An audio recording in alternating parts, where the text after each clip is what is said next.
Welcome back, boils and ghouls. Remember, if you enjoy these videos, do me a favor and hit that like button. Think about getting in the comments section below and letting me know. Share these videos with your friends. And if you really enjoy what you see, make sure you Hulk smash that subscribe button. If you want to support the channel, you can use the links below to pick up your very own Uncle Jerk's comic book corner t-shirt as designed by the Canadian sensation himself, James Edward Clark. Every dollar goes to upgrading equipment and more source material for better and more comprehensive videos, but now it is interview time. Don Chin is either a name that you're instantly familiar with or you've never heard of. At least you think you've never heard of. Chances are, though, if you started digging through your long boxes, his name would pop up more than a few times. Don Chin is an accomplished writer in a number of different genres, but is definitely best remembered for the self-published Radioactive Black Belt Hamsters title. Originally, though, fresh out of high school, Don Chin started a comic book store with a little loan from his parents and parlayed that into his true end goal of writing comic books. Chin then published Radioactive Black Belt Hamsters himself after observing the monumental success of Eastman and Laird's independently published Teenage Mutant Ninja Turtles while running his own shop. And while they obviously all had high hopes, Don Chin, and everyone else for that matter, were absolutely floored when more than 50,000 copies of the first issue sold. Riding the success of that first issue, the project quickly transformed from the planned miniseries into a regular ongoing title. Chris Parsonovich, the original artist, quickly fell behind schedule though, and meeting deadlines was becoming near impossible after only a handful of issues. In a fateful move and a desperate gambit to get anyone to take over art duties on the book, Don Chin called up a young artist that he'd ran into frequently at the numerous artist alleys he used to roam during its constant visits to conventions. Having earned a reputation for his extremely high-quality inking on Matt Wagner's incredible Mage the hero discovered a short time before, following years of struggling to break into the industry, Sam Kieth was finally getting job offers, but they were all inking jobs. Kieth was chomping at the bit to do pencils, really get a chance to truly learn his craft. Radioactive Black Belt Hamsters, as unlikely a place as it might seem, would prove to be the testing ground where Kieth quickly and quietly refined his skills, eventually honing them to a razor's edge. During his brief run on Radioactive Black Belt Hamsters, a job for which Kieth seems to be eternally grateful for to this day, he created images and layouts that he would continue to utilize and reference for nearly 2 decades as he rose through the ranks of DC and was then skyrocketed to success with his Marvel Comics Presents covers and his creator-owned image creation, The Maxx. For years in interviews, Kieth has talked extremely highly of the man who gave him that first opportunity at penciling and really opened the door for him to start his comic book career. Living up to his reputation, when Don Chin came across one of my posts about the first part of the Max series videos, he instantly offered up scans of an interview that he conducted with Kieth himself years before that I was completely unaware of, as well as names of other people I could reach out to and talk to about Kieth. Seizing the opportunity, I quickly decided to try and rope him into an interview. Thankfully, Chin agreed, and we spent a few hours talking about his life, his work, and particularly Sam Kieth at this early and pivotal stage in his career. There's a lot more to Don Chin than just Radioactive Black Belt Hamsters, or even Sam Kieth, though. By the height of the 1990s comic book boom, Don Chin was operating not one but 2 successful comic imprints, Parody Press and Entity Comics, and Don Chin has worked with some truly phenomenal talent over the years, including Doug TenNapel of Earthworm Jim fame, and he happened to be one of the first people to give Marvel Comics wonderkind Leinel Francis Yu and his studio Cat work here in the United States. This is not to mention the fact that he helped print the legendary Megaton comics, which launched the careers of not only Erik Larsen, but Rob Liefeld as well. Following a hiatus from the industry after the crash of the comics market in the late 90s, Chin is getting back into the comic game and is extremely busy launching several new books as well as his own YouTube channel. I'll make sure to stick links to everything in the description below, but for now, let's kick back, relax, and learn a little bit about one of the nicest and most underappreciated guys in comic books today.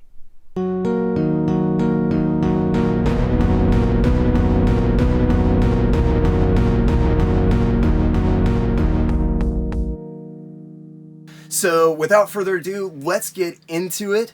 Now, you have to have been into comics for quite a while, because I found out, I was doing a little bit of research, and I found out you actually owned a comic shop for a while.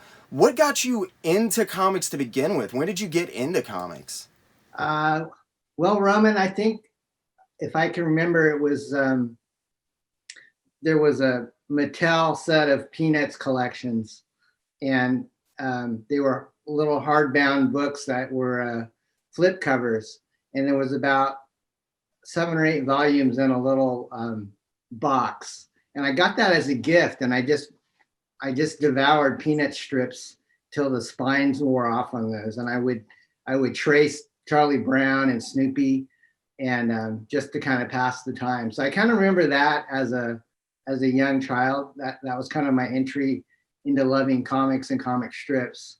And then as I got older, I was reading comics, but mainly like funny animals like Harvey, Richie Rich, age appropriate stuff for someone that was like 7 or 8.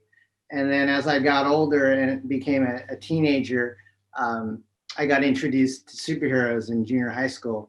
And a friend of mine had a brother who had an old Batman comic that was like 12 cents, and he wanted a few bucks for it. So I bought that, and just the nostalgia of owning an old, 60s comic, I just kind of got the bug then.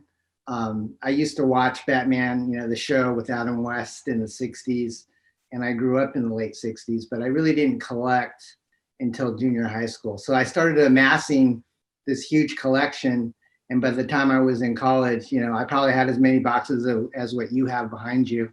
And I thought, well, no one else has a comic book store up here in Northern California where I live. And I was still living with my parents while I was going to college. I went to a college called Humboldt State University. And so my parents had a game room with a ping pong table on a part of their house where you could get to without going through the front door. You'd have to kind of walk through this gravelly path with a rose garden, and there was this game room, and they had a ping pong table, pool table. And so I thought, well, why don't I just try placing an order with one of these distributors, and just trying my hand at opening a comic book store with low overhead. So I did that, and I just put an ad in a classified newspaper. And within, a few weeks, I was getting regular customers coming into my parents' house, into this makeshift comic book store. And it was called Comic Castle. And from that point of origin in my parents' house, we expanded, and we eventually went into a retail store in downtown Eureka, California. So it was probably in the early 80s. I was just kind of getting out of college, and that's I stuck my foot into the comic book retail ring, and I did that for probably about 6 years full time. And then I had a partner, and when I got into comics writing, I segued out of retail into actual publishing and writing. So my first stuff was with Eclipse, but that wasn't my very first published work. It was with Cracked, which was kind of a Mad Magazine. I'm sorry about that. A Mad Magazine type of, newsstand periodical. I don't know if you've seen Cracked. You probably have. Yeah. Yeah. So that's kind of my origin with the comic book store. And then, with the comics, I just started reading a lot of Marvels and DCs and collected those. And the comic book store ran for maybe 15 years. And most of that was with a partner of mine that took over the business. So Comic Castle is no longer in Northern California, but it had a good run. And then the owner of that eventually moved to Las Vegas. So he no longer continued the shop. So what prompted the transition from, were you always planning on going into writing whenever you started? You know, it kind of sounds like the shop kind of naturally evolved out of you just being like, well, I got this collection, might as well make a little bit of money off of it. Were you always planning on leaving that and going into writing, or was that something that just kind of naturally happened? The dream to get into comics was before the comic book store, because I always was doing my own comic book adventures on typing paper and stuff. So my dream was to get published. And me and Personovich, when we were in high school, he's the guy that drew the hamsters. We were way into Heavy Metal magazine. We bought that magazine voraciously. You can see Mobius's influence a lot in Personovich's work. And so he wanted to be just like him, and I wanted to just write comics, and we thought we could make it a go. So we would send off our submissions to these publishers and we'd get rejected. And looking back on the stuff that I sent in, when you're in high school, you kind of have a lot of cojones and you think you're better than you actually are. And so I would send off this stuff to like Mike Friedrich was a guy who was doing kind of an underground science fiction fantasy comic called Star Reach, and it had like Jim Starlin in it, and it's kind of an undergroundy thing. So Personovich and I kind of got our feet wet.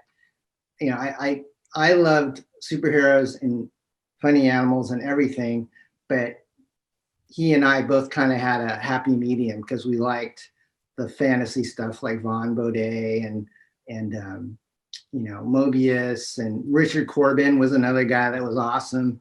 And so we liked that magazine a lot. And so when we were in high school, we wanted to kind of emulate them. And since we were getting rejected, we thought, well, maybe we should just self-publish. So Overload was a magazine we did like towards my senior year of high school, and my parents footed the bill. It was a black and white, kind of an oversized magazine size comic book. And the very first thing that Personovich and I ever did was a spoof of the movie Alien.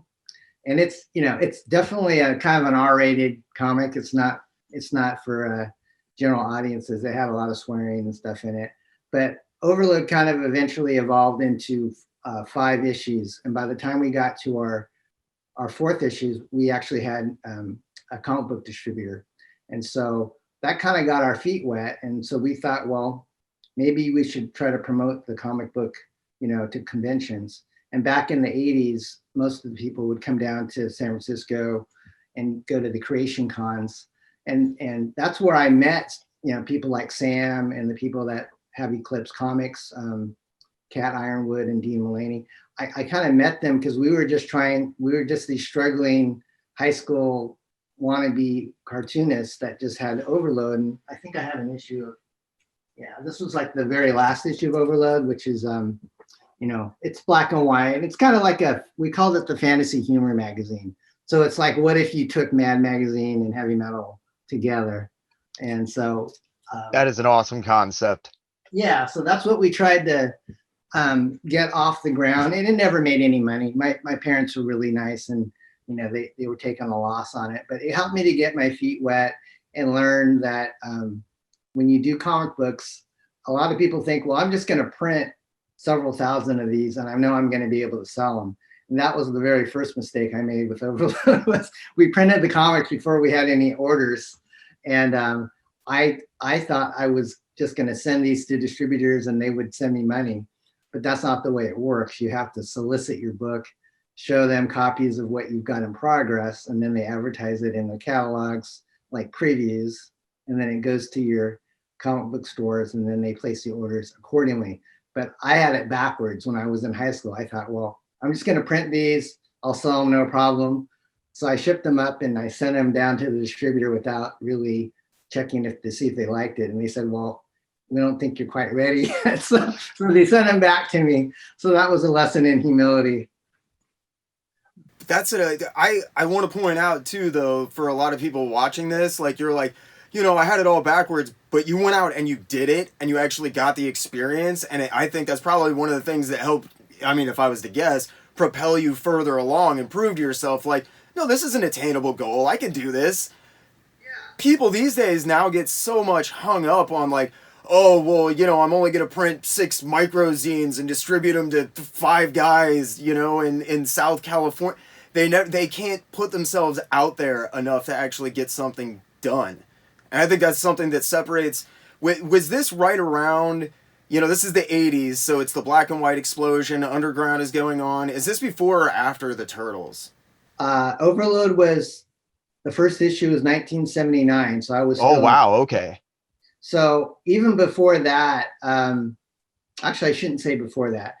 So we kind of did Overload, and then there was a lull. I mean, I think the last issue of Overload was probably like in the 80 or 81.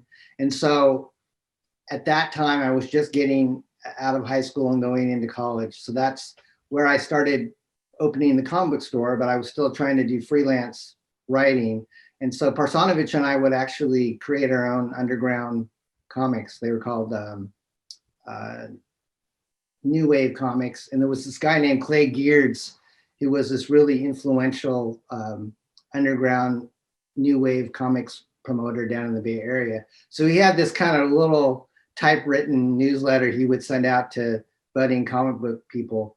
And he would just encourage people to try to trade and sell their comic books through his newsletter. And he would self-publish people like me and Parsonovich in these little things called mini comics. And so there's this, if you go into the underground price guide that I think Jay Kennedy created, you'll probably see some of the stuff that Parsonovich and I did. He did like a guy named Stoner Man, and I had these just little 8-page anthologies of 1-panel cartoons that were, based on video games or pop culture. But they were edgy. They weren't, they weren't for kids. They were mainly, there was some nudity in some of the mini comics and some swearing and stuff. But for the most part, we kept it clean after Overload, and then we just kind of got, after we did these New Wave underground comics, we kind of got it out of our system, and then the Hamsters kind of came into play because I was a comic book store owner, and I was noticing everybody was talking about the Ninja Turtles, and this was, these 2 guys were doing this pretty crude looking black and white comic that everybody wanted. So I finally got a copy of the Turtles by Eastman and Laird, and I really liked it, because it had a lot of action, and it was really raw and gritty. And so during a college biology class, I was just kind of doodling, and I thought, what if we took the Turtles like one step further? So I came up with the Adolescent Radioactive Black Belt Hamsters, and I went to Parsonovich and I said, you want to draw this? And he goes, sure. So he drew it, and then we sent it into Eclipse Comics, who we had met through the convention circuit. And they're in, at the time they were in Guerneville, California, which is not that far from where I live. I live in Eureka right now, and I always pretty much have. And Guerneville is only like 3 hours driving from Eureka. So to have a pretty major comic book publisher in your neck of the woods was unusual. And they kind of had an earthy hippie vibe to them, and really laid back, which was unlike Marvel and DC, which were, the suit and tie, prim and proper Wall Street, Madison Avenue guys. So I didn't think the Hamsters were going to be a fit for, the major publishers, but I thought an indie might take a chance on us. So we sent in copies of the artwork and the concept to Eclipse, and lo and behold, they called me back and they said, yeah, we like this. We'd like to distribute it for you. So they solicited the book, and I think the orders, Roman, were like 53,000 copies of the first issue, which was, for a couple of guys that no one knew, it really blew Eclipse away. They didn't think it was going to be that big of a hit. So it just flew off the shelves and everybody was speculating on it. And I heard it, the first issue was up to like $70 in some places.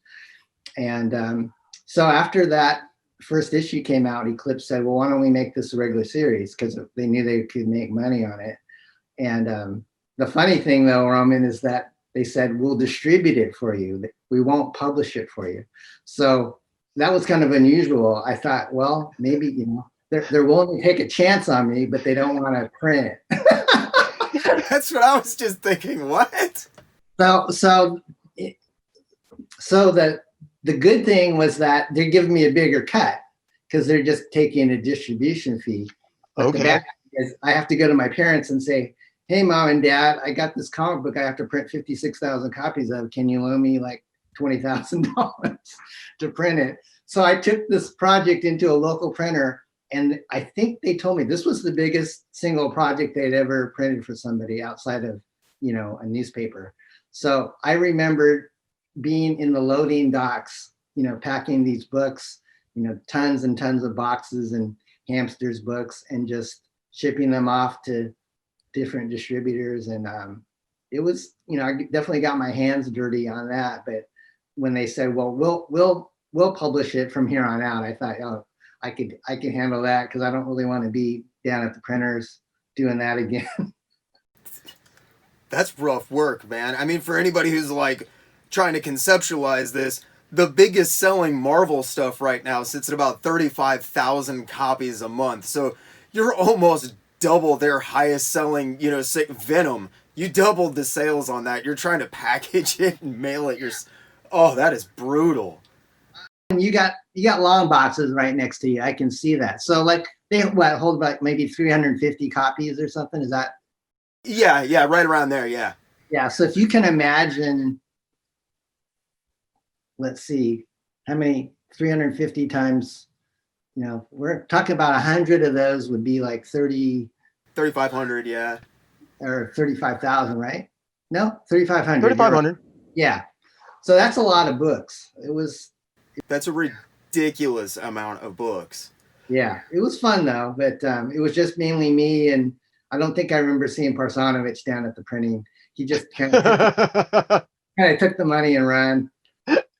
So he did the first 4 issues, right? Of Radioactive?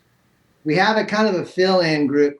I don't think he was ready for, you know, he and I were both he was kind of a slacker. I was kind of more of your yuppie kind of guy that wanted to, you know, make money and stuff. So he and I, if you saw us together, you go, how can these two guys work together? Because this guy looks like a real clean cut, you know, conservative guy. This other guy looks like he's homeless. But we had this love of comics, and even though we grew up totally different, we just hit it off, and we loved working off each other. And you can see that in the comics, as we put ourselves in the book, and we're always kind of riffing on each other, and, you know, maybe about his hygiene or my, you know, my capitalism.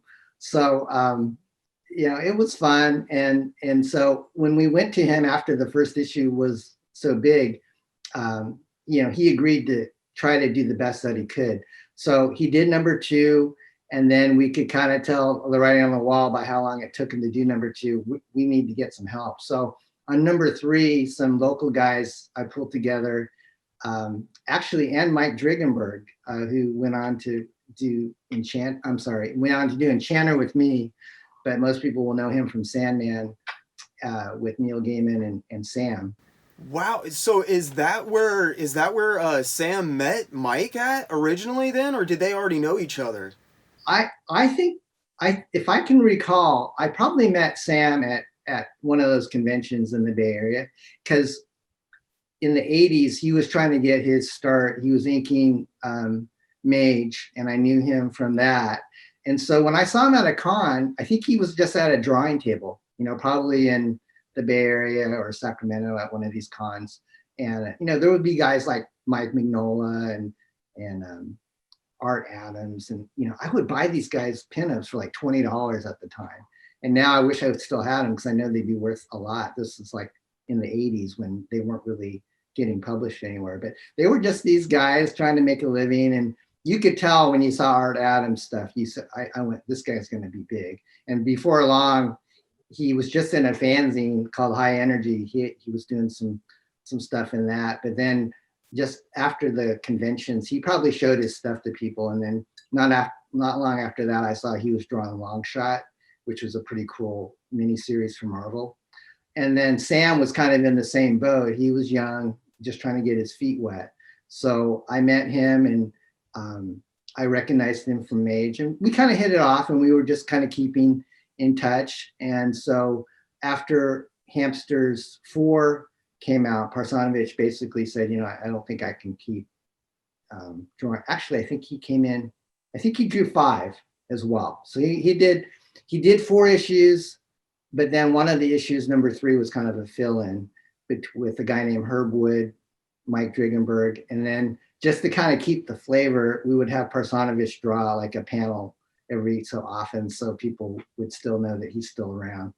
But so we did 5 issues of Hamsters with Parsanovich, and we were trying to make it like bi-monthly, but it was hard. It's hard to pull everything together that quickly.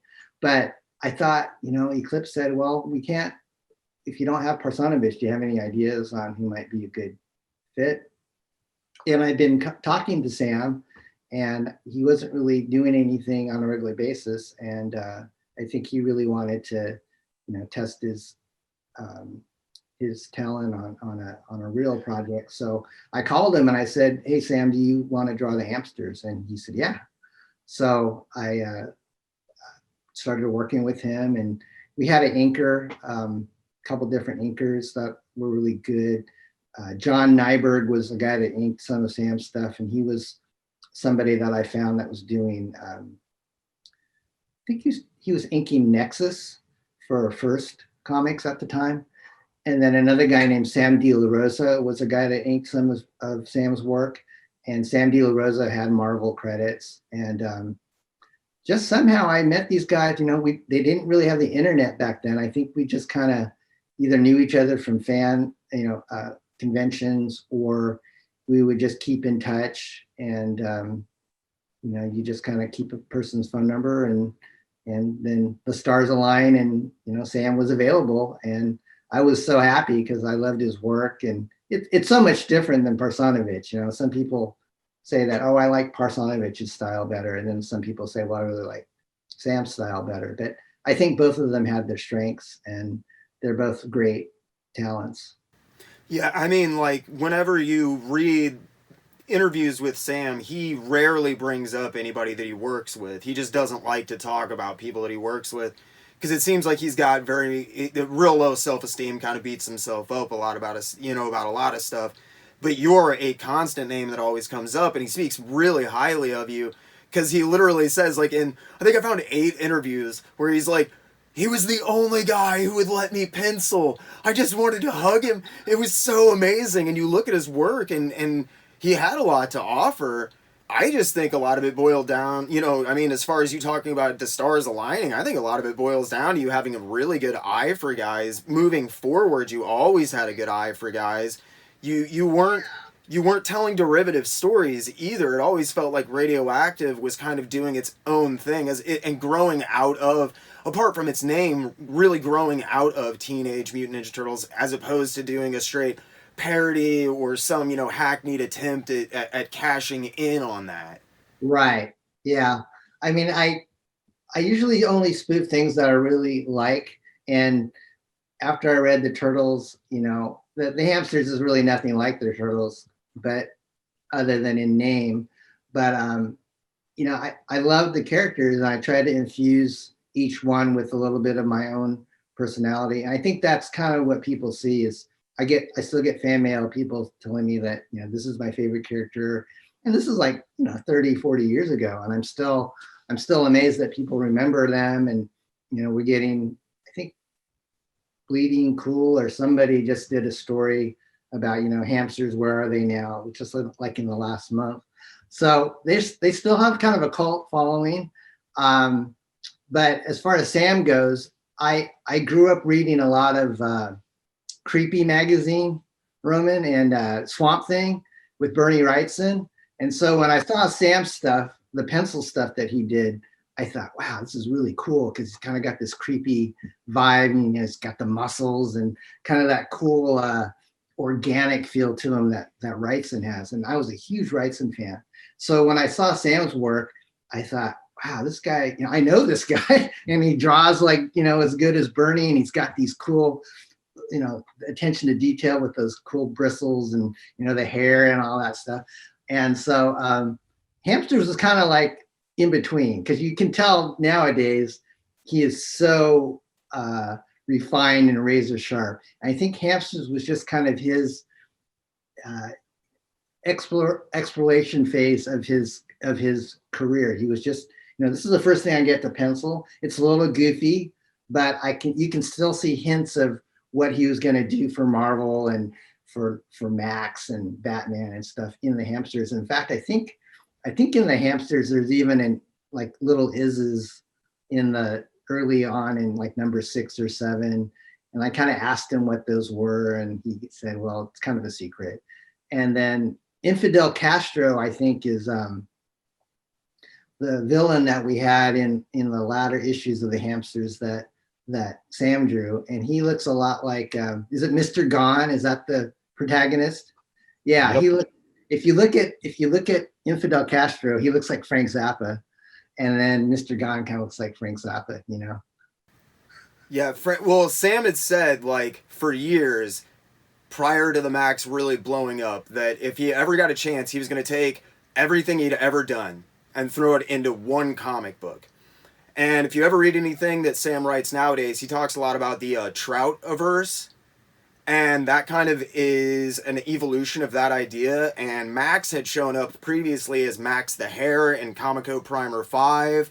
The Is that shows up, I believe you're right, he's in issue 6, and then again, I think in issue 8 or 9, not that I'm obsessed, but like 8 or 9, and he also shows up in an issue of Critters that Sam had done. He did a gorgeous cover that's got an Is on it, and there's and I for sure know that he has confirmed that Mr. Gone did definitely appear in Radioactive. If you look at some of those covers, you can tell Sam is definitely exploring and learning. And there's a couple of those covers that I still think these days, collectors kind of overlook them because they see that name in the price guide and gloss over them. And when they see those covers, whoo, he was excited to be on that book, man. Pulled some of the back issues. Like this was 6, which was his very first cover for Eclipse.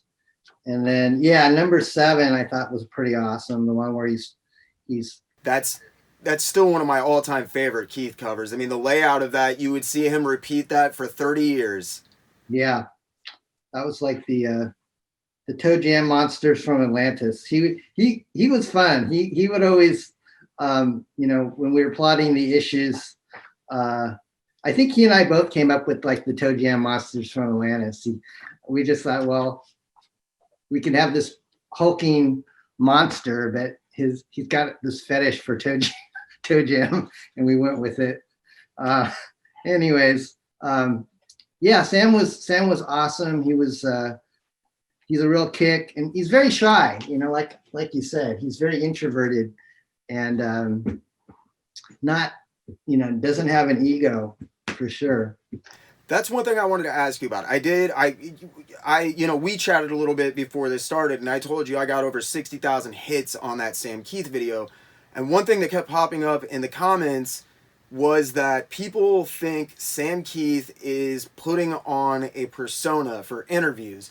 He has a tendency to be very, like, self-effacing, and he's very shy.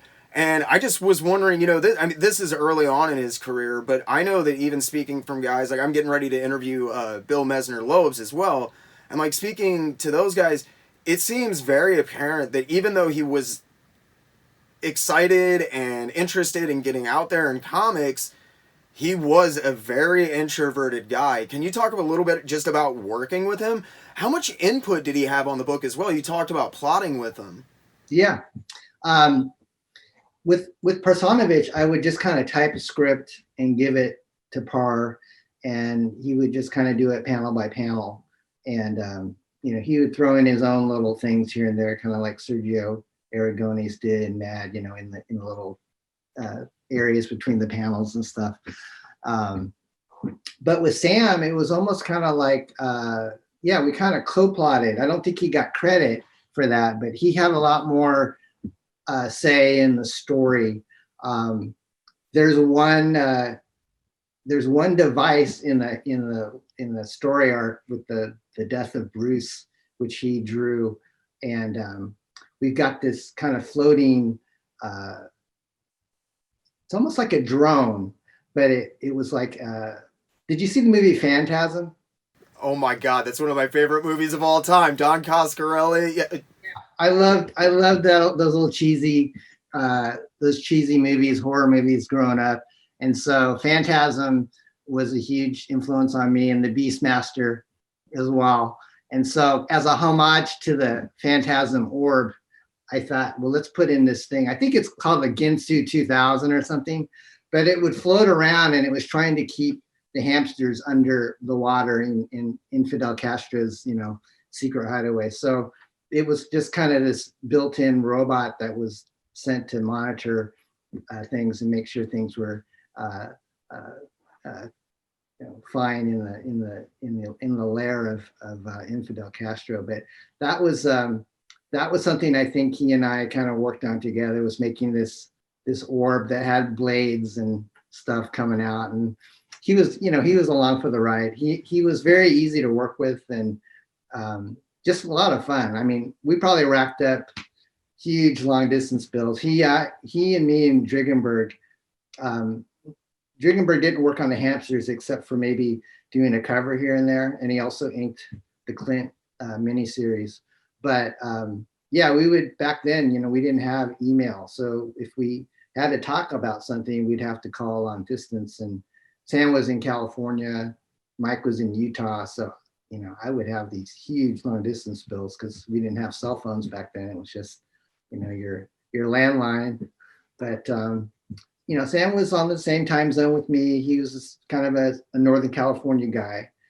I think he grew up in Sacramento, and I don't know if he's still married. Do you know, Roman, if he is? Oh, absolutely, and he's still with that same woman, and that's a kind of a recurring. Yeah, he's definitely still with her. Okay, so I think at the time when I met Sam, he was with this woman, and I think she was considerably older than him. That's the thing, yeah. I never met her. She never got on the phone. If I can recall, this is like going way back, like in the 80s, but I think he had a lot of animals. Like, does he ever talk about like his exotic pets or anything?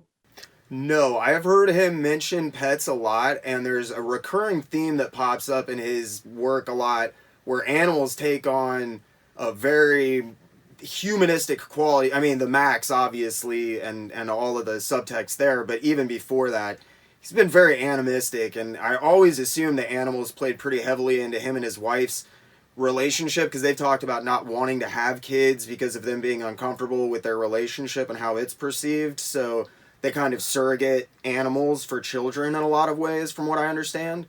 Okay, because I can just kind of recall having conversations with Sam and hearing lots of birds or something. I mean, this is like, I haven't really remembered it until just kind of talking with you now, but in the corner of my mind, I'm almost hearing like unusual sounds from Sam's background when I was talking to him. And I think it was probably, maybe he had some loud birds.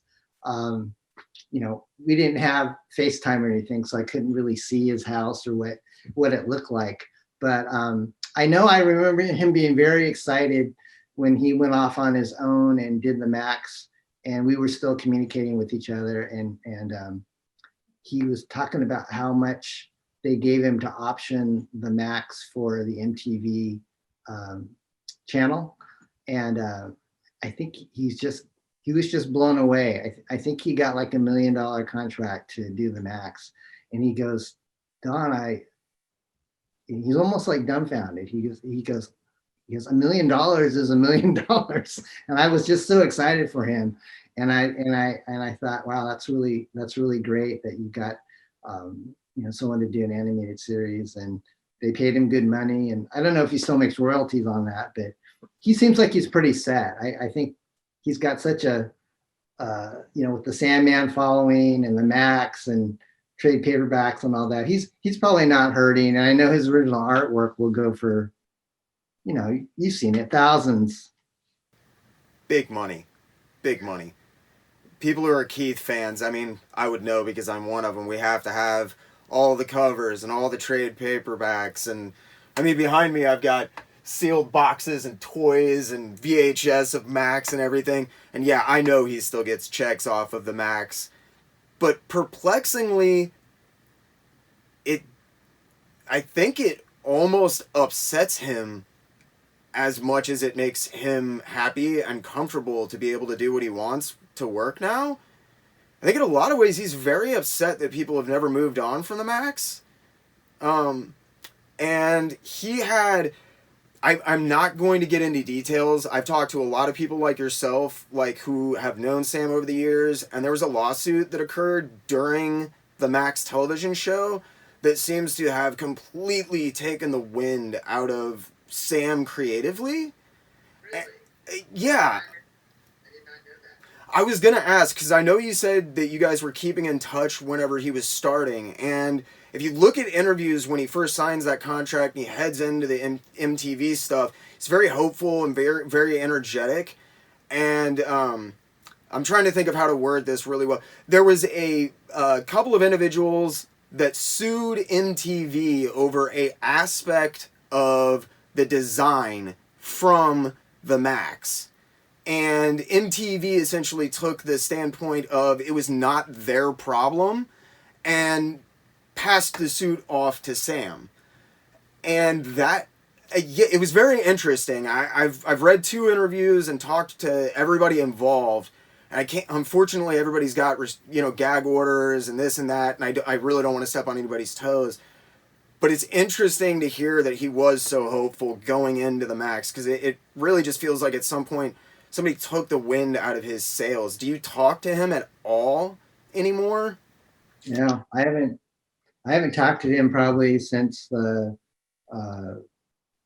late 80s. I kind of lost contact with him, and he went off to Image, and I was just kind of doing my indie thing, and he started hooking up with the big guys like Jim Lee and Liefeld and I didn't know, because he did those covers for you, Pummeler and a couple other things for Parody Press, Yeah, that was true.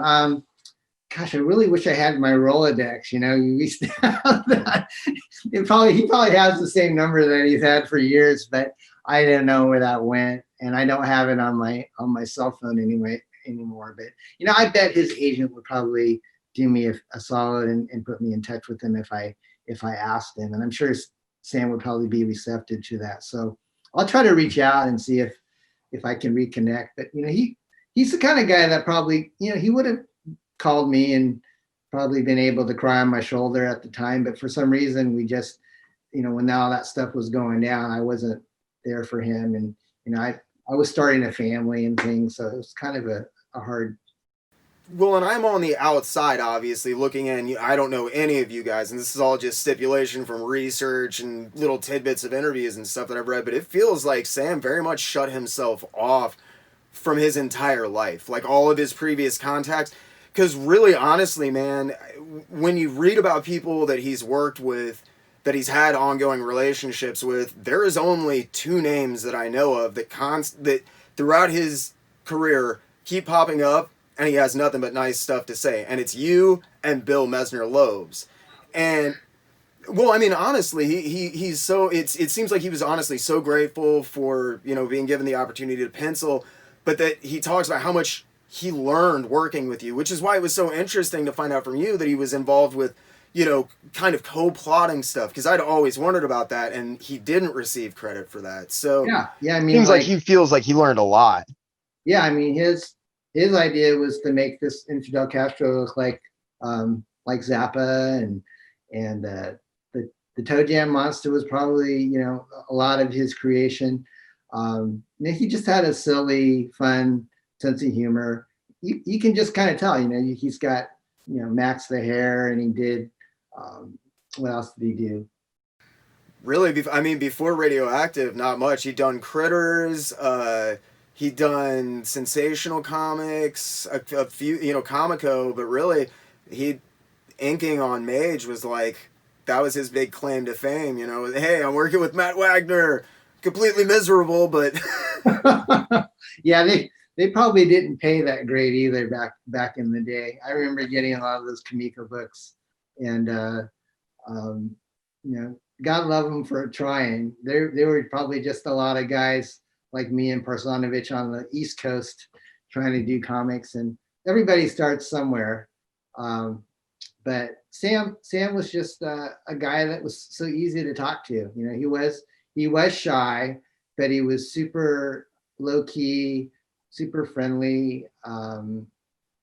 Just a fun guy to talk to and hang out with whenever I had the chance to see him at conventions. And now I miss talking with him.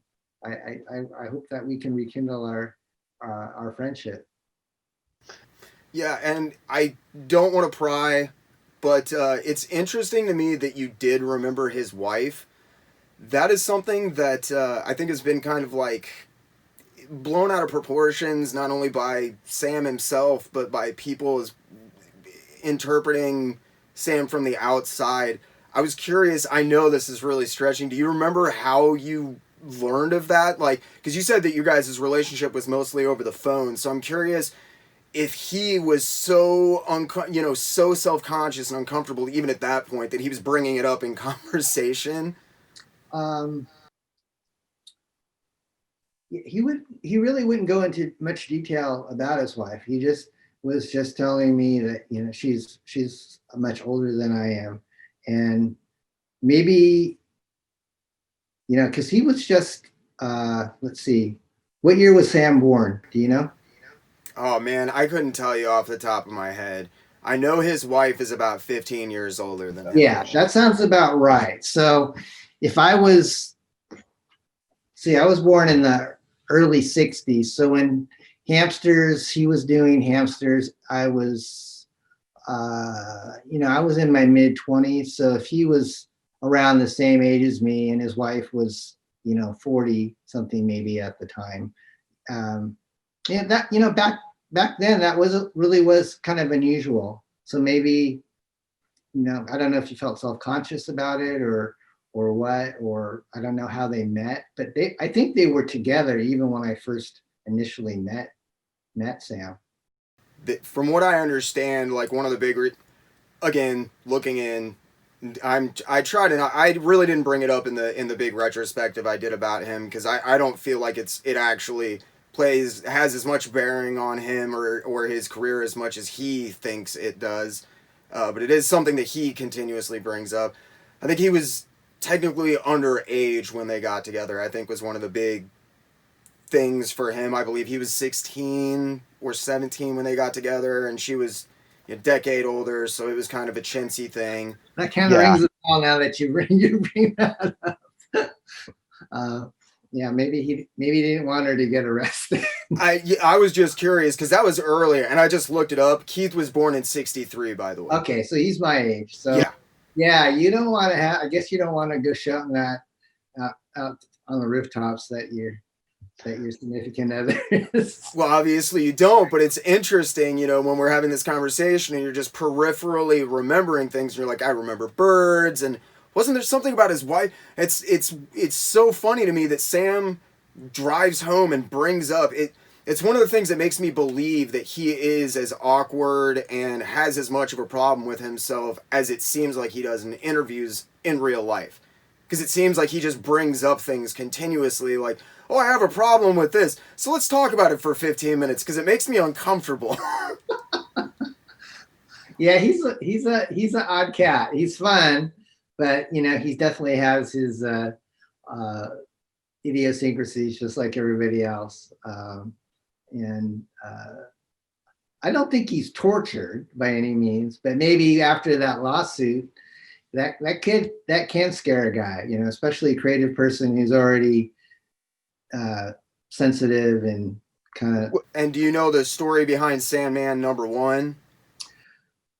I can tell you where I was in the timeline. I mean, as far as the dynamics between the creators, I don't know that much about what. Well, I mean, you guys were talking, that you said you were keeping up with him around the late 80s, and when he drew that initial issue for Karen Berger, the editor on everything, I think he turned in 40 or 50 pages, and she was like, "No, this is trash. We're not paying you for it. Go back and redraw the entire thing for free." It seems like that was when he took a very big step down ego-wise. The ha-ha funny Sam that you talk about, which is very omnipresent in interviews from about 1988 prior, Yeah. vanishes very quickly. And Mike Allred had a very similar experience with Karen Berger, where he tried out for Sandman, and she just eviscerated Mike Allred. She was like, "You're not ready. This is complete crap. We can tell you're a good artist, and this is crap. We're not publishing it." Well, Mike Allred turned around, and he's literally, I did a nice piece on him where it was awesome because Mike Allred had said that's the whole point of his career, was proving, nope, Karen Berger was wrong. That's where Madman came from, Creatures from the Id. He was like, I was going to show that bitch what for. I could draw a comic.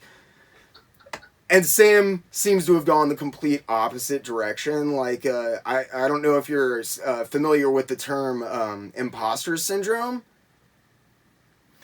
So, Imposter Syndrome is essentially refers to somebody who refuses to admit that they have any actual ability that has driven them to where they're at. It's all luck. It's all chance. It's nothing has to do with their skill. And one of the things that is very, very defined for Imposter Syndrome is that they bring up fate and chance, and they downplay their skill. And that's something that I hear you saying, I was wondering, I've heard you talk about how jovial he was and how easy he was to work with. How hypercritical was he of his work at that period? I know he was still expanding and growing, and he talks about having a really fun time on Radioactive. It seems like that might have been one of the few experiences he had where he didn't get super introspective and beat himself up about art. Yeah, I think we ran a loose ship because Eclipse, like I said, was more of a laid back office than DC and Marvel obviously were back in the day. And we had free reign. I mean, the Hamsters, I really wasn't edited that much by Kat Ironwood. She was, we were often late. So if anything, she would probably get upset with us just because we weren't meeting deadlines. But for the most part, they let us do whatever we wanted. There wasn't hardly anybody saying, this is trash, you got to redo it.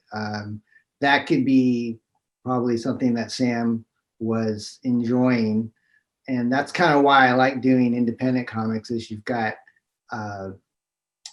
not to say that the quality isn't, as good as the big two, because I think in a lot of ways they are even better than what Marvel and DC are putting out. But it just doesn't feel as corporate, and it feels more from the heart. It's not like we're just out here to make a dime, and we are out here to make a living, but we want to have fun at the same time. And so, with the title like Hamsters, it's a fun title. You can read it and you can laugh. It's not heavy. It's not going to bum you out. And I think at the time it was just kind of what Sam needed. And I was appreciative that I found somebody that I thought was a really good artist that could at least try to do a few more issues of the Hamsters. And he did. And I think he did a really good job. I would love to see all the issues of the Hamsters in color someday. Dynamite Entertainment has the intellectual property rights to the Hamsters now. So I'm not able to do like independent projects on my own with them. I would have to get their permission, but they own pretty much the whole past library of the Hamsters printing rights. And other than Target Airboy, which was the only Hamsters book that ever was in color with Eclipse that Sam drew, none of the issues were in color. They were all black and white or 3D. So the only other color books were what Dynamite tried to do in a relaunch, like in 2007. But that was like a totally different creative team than what we were doing in the 80s. All right, so I'll stop beating the Sam Kieth thing over the head. Let's talk a little bit about Parody Press. Cool. So Eclipse kind of folded, Roman, in the 90s. They were just kind of having some money problems, and there was a flood down in their town that wiped out their inventory. So things were just kind of looking a little bit on the ropes for Eclipse. And so one of the books that I did for Eclipse after the Hamsters was X-Farce, which I think I have a copy of that. So I think in 92, after Liefeld released X-Force, I went to Eclipse and I said, why don't we spoof Rob Liefeld? And so I said, I've got this idea for a book called X-Farce. And so I pitched it to them and they said, sounds like a great idea. Let's find some artists. So the editor of the book, whose name was Valerie Jones, she knew a couple of artists from San Diego that were working actually at SeaWorld doing caricatures, the guys that you pay like $25 and they'll draw your picture and give it to you. So Bill Mouse and his friend Bob Hannon were these guys that Valerie knew. And so she put us together on this X-Farce book. So that was the very first time I ever worked with Bill Mouse, and we hit it off really well. He was from San Diego, I was from Northern California. And so Eclipse folded. So we thought, well, maybe we can publish on our own. And so we came up with the Unfunny X-Cons, which I think I might have a copy of right here.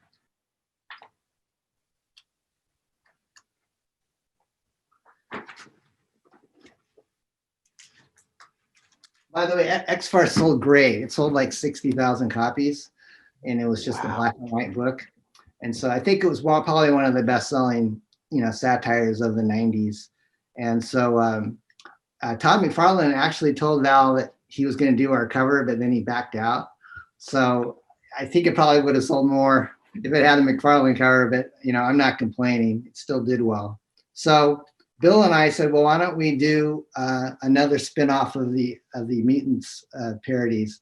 So we came up with the Unfunny X-Cons with variant covers. We did one that was kind of a Kirby cover, one that was like a Jim Lee cover, and one that was like a spoof of Giant Size X-Men #1. So they all had the same interior contents, black and white, a black and white story, but we had, this is like the beginning of variant covers before everybody knew about them. So we published this, and every edition sold, I think we sold 20,000 in each edition, which for a small publisher, selling 60,000 comics again. And I quit my day job because my wife and I saw there could be good money in this, especially if we can keep this up on a regular basis. So we turned our house into a publishing studio. We had copiers and computers, and back in the 90s, digital coloring was just kind of coming into its own. And my wife actually taught herself on Photoshop. Her name is Laura, how to digitally color. So a lot of the early books that we did were like some of the very first digitally colored things that people were doing, because we kind of saw Image doing that. And then we wanted to try our hand at it. And we actually got pretty good. We started publishing full color books like Zen, Intergalactic Ninja. So Parody Press had its own sister company too, which was Entity Comics. That could probably be another show in itself, but that was more of the superhero, sci-fi, fantasy side of our publishing. And then Parody Press was strictly humor, one-shots. We brought back the Hamsters with Parody Press. And so we were publishing, once the ball got rolling, maybe 4 or 5 titles a month, Roman, and we got nominated as a Best New Publisher of the Year for Diamond Comics, like in 1993. And at one time, our market share was actually bigger than Archie and Mad Magazine. So we were selling lots of books, and we had this assembly line, and we just had this kind of group of guys that kind of wanted to cut their teeth. And I look back on a lot of the books that we did, both the superhero and the humor stuff. I mean, we published some of Doug TenNapel's first work. He's the guy that did Earthworm Jim and Bigfoot Bill. Leinel Francis Yu, he's a big Marvel artist. Wow. Jay Anacleto is another guy that we first published. Another guy named Raph Ainko, who's doing Darth Vader for Dark Horse right now. So all these guys kind of jumped in, and we got them when they were hungry and they were just mailing off their submissions to publishers. And like you said, I do think I have an eye at seeing who's good. And, we weren't paying a whole lot, but at least we were paying something. And they got the satisfaction of seeing their books in print. And, it was fun. We launched a lot of pro guys' careers. I look in comics now, and it's not uncommon to see a guy that worked for us that's inking Batman or Superman, and it's pretty cool. Can you talk a little bit? I'm sorry, I'm kind of taken back. I absolutely love Doug TenNapel's work. I think most people are aware of Earthworm Jim, but like he's done a couple of graphic novels, like Flank and a couple other pieces. Blew my mind. Can you talk a little bit how you got to know Doug? Did you work with him much? Did he just do a one-shot? Or he did a one-shot. Let me see if I can find it. I think I have it here.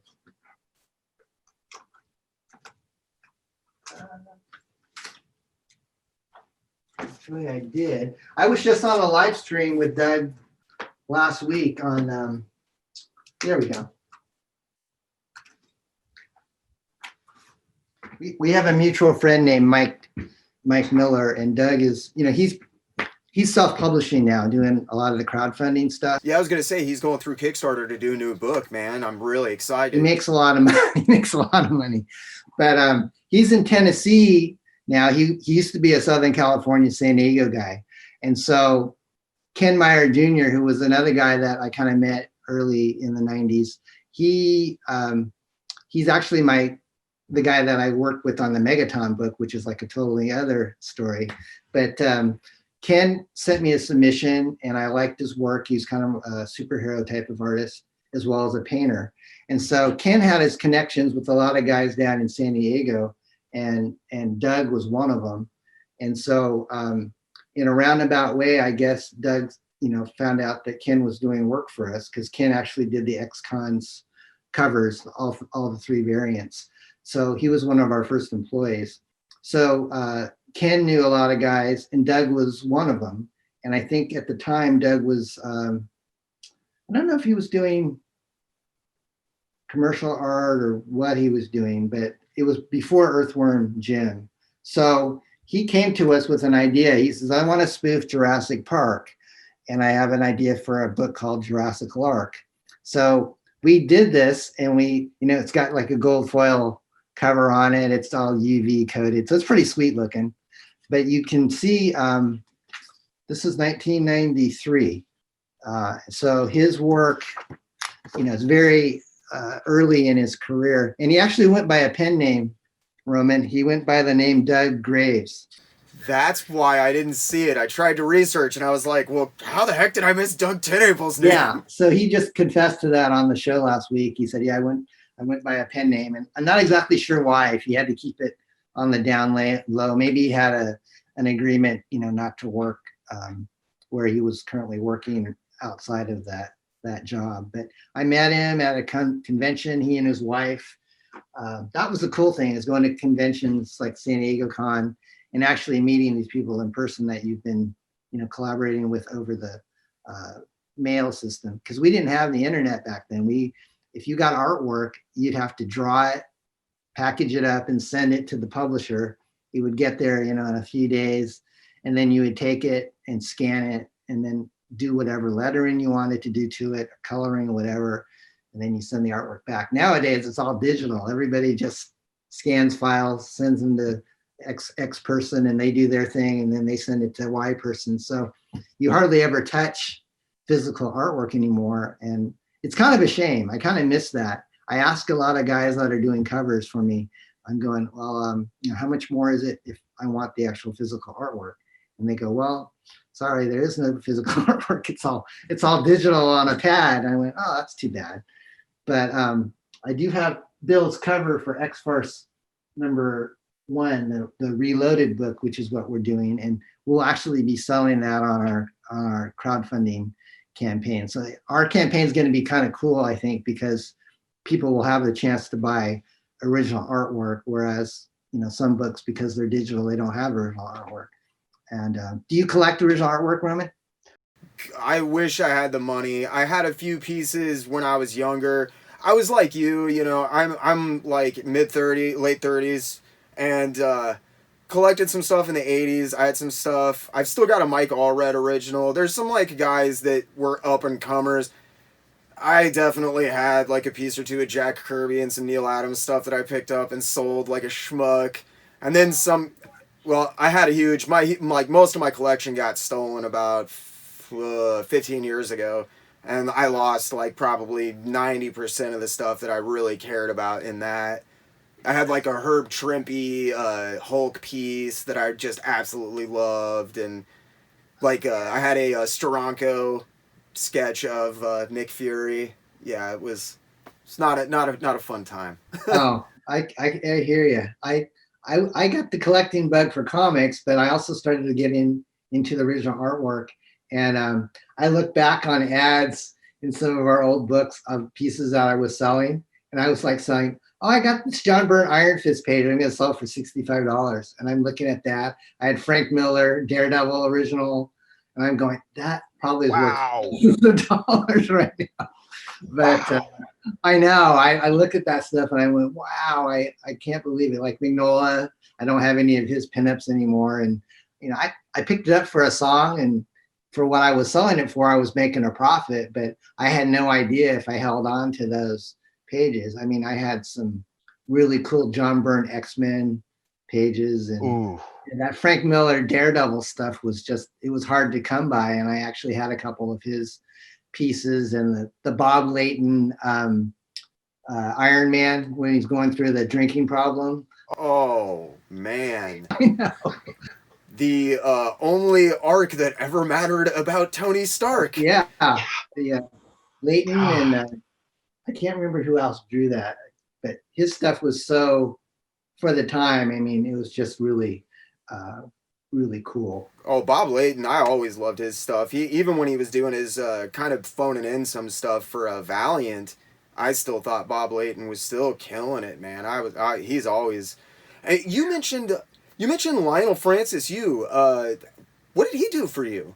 Well, this is a cool story. Is that when we started doing superheroes for Entity, we kind of launched with Zen Intergalactic Ninja, which was an already established property that Archie had done, and he had a toy line and a Nintendo video game. And so Steve Stern, who was the creator of Zen, was looking for someone to partner with to do publishing.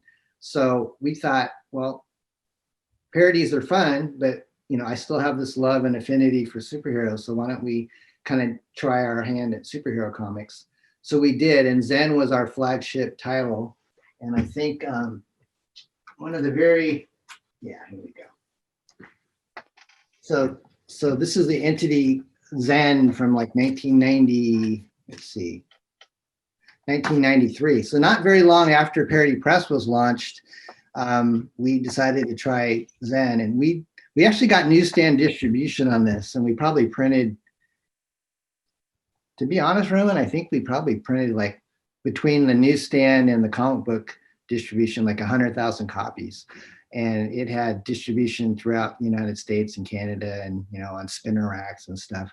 And it was, we advertised it as the best-selling black and white comic book, which it was. I mean, Cerebus was really popular at that time too, but numbers-wise, Zen was actually doing pretty amazing numbers. It was just a black and white book that Bill Mouse actually drew. So after the success of Zen, we kept on doing Zen miniseries, and we started doing color Zens and so forth. I know, I've got a couple. I just picked up that 3Ds in that annual special that Sam did the cover for. Awesome. Yeah. So then people started coming to us because they saw we were doing good titles, and we were doing some spin-offs of Zen, like Near X, Cyber Angel. So again, in another convention, I think one on the East Coast that distributors were putting on, back in the day, there were actually more distributors than just Diamond. You had Heroes World, and you had Capital City Distribution.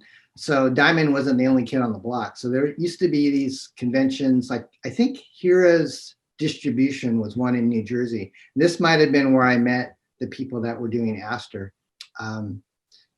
Billy Tucci, who does She, he was a guy that kind of would be at these shows, and I got to meet Billy, and we might be doing like a collaboration on with one of his characters, but I can't announce anything yet. But long story short, Roman, people were coming to us and they were showing us their artwork at these conventions, because that's kind of what people do that want to break in. And so when I saw this guy named Oliver Isabedra, who actually wasn't physically there, he had kind of a marketing director that was based in the United States, because Oliver was in the Philippines and he was an aspiring comic book artist. And let me show you. So this is the Aster trade paperback. And so Oliver drew this. And when I first saw his work, I said, this kid looks like George Perez. And at the time, George Perez was huge. He was doing Teen Titans and what else? Avengers. And I love Perez. I mean, I loved his work. And when I saw this kid's work on this comic book proposal called Aster, who was almost like a Captain Marvel type of character, I loved it. And I said, I want to hire this guy. So Leinel was kind of in the wings with Oliver in this studio in the Philippines called Cats Studios. So Cats was basically an offshoot of Entity, but based in the Philippines. So these guys would send us their artwork all the way from the Philippines, and we would do our thing with it to make it color and put lettering on it and so forth. And so Leinel was doing a backup story in one of the Aster books. And so that's where he started to get his feet wet. So that's, I think, like Aster, we did 2 or 3 different miniseries with Aster. So I think Leinel came along on the second miniseries of Aster. And then there was a guy named Jay Anacleto, which some people may know as, he's mainly a cover artist now. And Jay did work on Aster as well. So that studio was kind of loosely related to the Whilce Portacio guys that were from Image. And he was doing something tip of my tongue. What was it? Wetworks? Was that his? Yeah. So yeah. Whilce was a Filipino artist, and the Filipinos have a deep history. There's some really talented guys like Nestor Redondo, if you ever I love Nestor Redondo. There is an incredible amount of guys who come out of the Philippines specifically, but they get no love, man. I just there's no discussion about them. They pop up. Usually they're flashes in the pan. You get some guys like Luis Jose Garcia that worked for DC for so many years that I think people they see his stuff and they assume it's either Neil Adams or Jim Aparo because he's just that omniscient with Batman during that period. And it's only now after 40 years of that guy just being everywhere. You could not go anywhere between 1975 and 1990 to see Batman merchandise that didn't have his art on it. He was great. And nobody talks about any of these Filipino artists. So that's amazing. I did not know that you were hooked up with Cat and all of that. Yeah. So just another one of those cool things that happened. And so we did Aster, and then Aster sold great. We did, this is you've probably seen Chromium covers in your day. They don't really come out too much anymore, but I think it was Bloodshot that was like the very first Chromium that kind of cut everybody's eye. Do you remember Bloodshot? Oh yeah, I think Turok the Dinosaur Hunter might actually have been the first, with Bart Sears. Uh-huh. And then everybody else was like, yeah, we got to do holograph and chromium. And oh, God, I remember that explosion. Yeah, chromium was like, we did a few issues, and it's beautiful. I mean, it looks like it's kind of embossed. When it's done right, it looks absolutely amazing. Yeah, and then Metal Militia was another comic book that we published, which is actually Huang Wen just did a Metal Militia graphic novel on, I think it was on Indiegogo and Kickstarter, but he just finished that, and it was basically reprinting the Metal Militia miniseries that he did for us. And Huang was another guy that was, he was doing Punisher for Marvel and maybe Alien Legion or something like that, but he wanted to create her own stuff. And that was kind of the cool thing with us, is that, Marvel and DC really weren't doing that much create our own stuff. So people that were established were coming to us with their projects, and Huang was one of them. And Ken Lashley was another guy that brought one of his titles over to us. So we were doing all right. We had our own little niche, and we were kind of like a minor league Image. I think people were really impressed with our artwork. Our standard of artwork was really high. Writing was a little bit, up and down, but it was fun.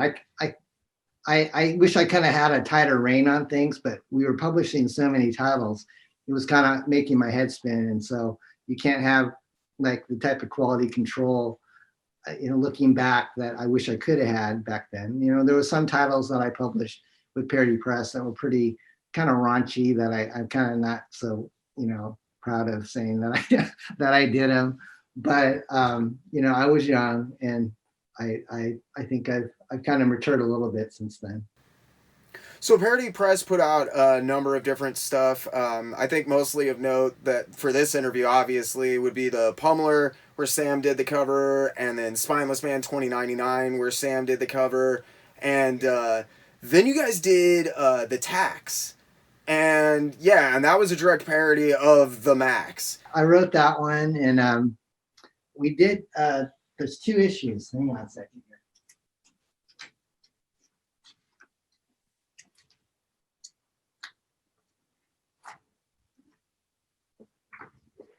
So we did an ash can called the Tax 1/2. These are both black and white. And then the Tax full color comic book.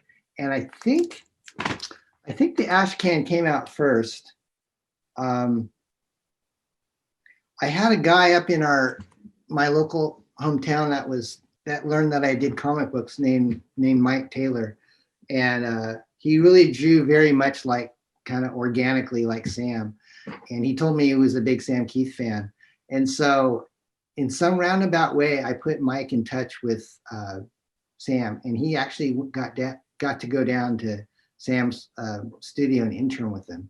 And so he was just like, for a high school kid, he was just in cloud 9, working with a seasoned professional and learning, how they work. I don't know if he just sharpened pencils. I think he said he actually did a little bit of inking on one of Sam's project. I talked to him because you put us in contact on Facebook. I talked to him. He said he ended up drawing some backgrounds, doing some inking. The really cool thing that I thought about the entire story when I was talking to Mike, because I'm going to be interviewing him as well, was that he actually still talks to Sam. He and Sam actually got along so well that when they were trying to do, I can't remember what he said they were trying to do. Maybe they were trying to do the new Hero Initiative story for the Max, but that nobody could get a hold of Sam. Like, nobody at Image even knew how to get a hold of him. Like Jim Lee, Walt Sportazio, all these guys who'd work with him.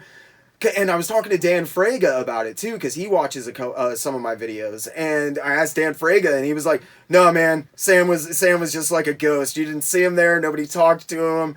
And when I was talking to Mike, he was like, yeah, they actually called me up and asked me how to get a hold of him. That's awesome. Yeah, I thought it was great. So Mike, I kind of lost contact with him, and then on Facebook, I friended him, and then he's like doing video and directing down in Hollywood. So that'll be an interesting interview with him. I'm really looking forward to talking to him. He seems like an absolutely just cool guy, man. Super cool, and You know, if things go well with relaunching Parody Press next year, I would not put it past us to try to re-release the Tax, you know, maybe in a color. Thank you for sending me scans of those, by the way. I am a huge Max collector, and like those are some of the most prized Max pieces. I've been looking for those for like 20 years. And I've never even seen the interior. So when he sent me scans, I was like, oh yes, wow. It's crazy to see how much Mike really does look like Sam. Yeah, I might have to send you one of these. We'll see. What? You've seen how much those things go for on eBay, man. I was stunned because I looked it up. You know, every once in a while I go on eBay and I'll type in Parody Press just to see what's moving, you know, if anything. And I see people getting them CGC graded, and that's really cool to see that. But when I saw somebody selling the Tax that it sold for like $300, and I went, why? And then I just kind of went down the rabbit hole and I saw, wow, there's this whole Facebook group that's dedicated to Sam. And I've been in that group for like a year now, but I had no idea the rabid following that Sam had developed. I mean, it's almost like the way I felt about Bernie Wrightson, but he's somebody that I know. So it's kind of weird that he's idolized by so many people, and yet I know him and he's very down to earth. It's funny you bring up Wrightson because I'm right on that age cusp. I'm a little bit younger than you, but a little bit older than a lot of my viewers. And I myself am an absolute Frank Frazetta, Bernie Wrightson are, I mean, there's God, and then there's, you know, Bernie Wrightson, Frank Frazetta, and Keith is right underneath there for me. There's some of the guys that I think when you look at their work, at least from their period, you know, I think nowadays you can look at Alex Ross very simply and say, no, that's fine art as well. But looking back on Sam's stuff, and even his black and white material that you see in Radioactive, there's the pen work and some of the brush work and stuff that he was bringing to those books was absolutely incredible. So I think he has become this generation's Bernie Wrightson in a lot of ways. And it's interesting as well to see the parallels with, you know, Wrightson messing up his wrist in the 80s and then kind of receding back from his work, and Sam doing that in the 90s where he receded back and coming full circle with this cultish following of people. Because it was funny when I went to reassemble my Max collection, those were dollar books. I never paid more than 50 cents for a back issue of the Max in my life. And then I came back after my collection got stolen and I was like, the issue 35 is a $50, $60 comic now. And I was like, wow, okay. Well, I guess I'll just move on to the stuff, you know. I really wanted to get the Spineless Man and Pummeler and a couple other things that I remembered from my childhood as just being these iconically gorgeous Sam Kieth. That Pummeler cover, man, where he's shooting the bunnies out of that gun, it just bleeds. If that doesn't sum Sam Kieth up as a person. Yeah, that's one of my favorite. When he delivered that to us, I mean, we owned the original artwork for that for a time. Really? Yeah, we owned it to work on it, but I think at the time the agreement was he does the artwork and then we ship it back to him. So he kept the rights to own the original artwork. I do have, I think, a Hamsters Kieth page somewhere down, you know, in my storage that I have, but I didn't get to own much of his, you know, the Hamsters artwork. So I've seen it for sale. I know people have probably sold it in you know, online and stuff, but yeah, that was cool just to behold that when he inks himself, you know, as much as I like the guys that inked the Black Belt Hamsters books that he did, Yeah. there's really nothing like him inking himself, because you can tell he's going to put in like 3 or 4 times more work than Mm-hmm. guy that's getting paid, you know, a page rate. So the covers, you know, he was back in the day, Roman, he was like $1,000 for a cover. And that's the same thing that Jay Lee was back in the day. And now I'm sure the rates have gone up quite a bit since then. But, you know, for a small independent publisher, that's a hunk of change to pay for somebody with a name brand. And, you know, at that time, Sam had kind of ascended with Sandman and Max. And So, I wasn't getting the hamster's friend discount. He had to make a living too. And I respected that. And I felt I got every penny. Those books sold better because Sam's name was attached to them.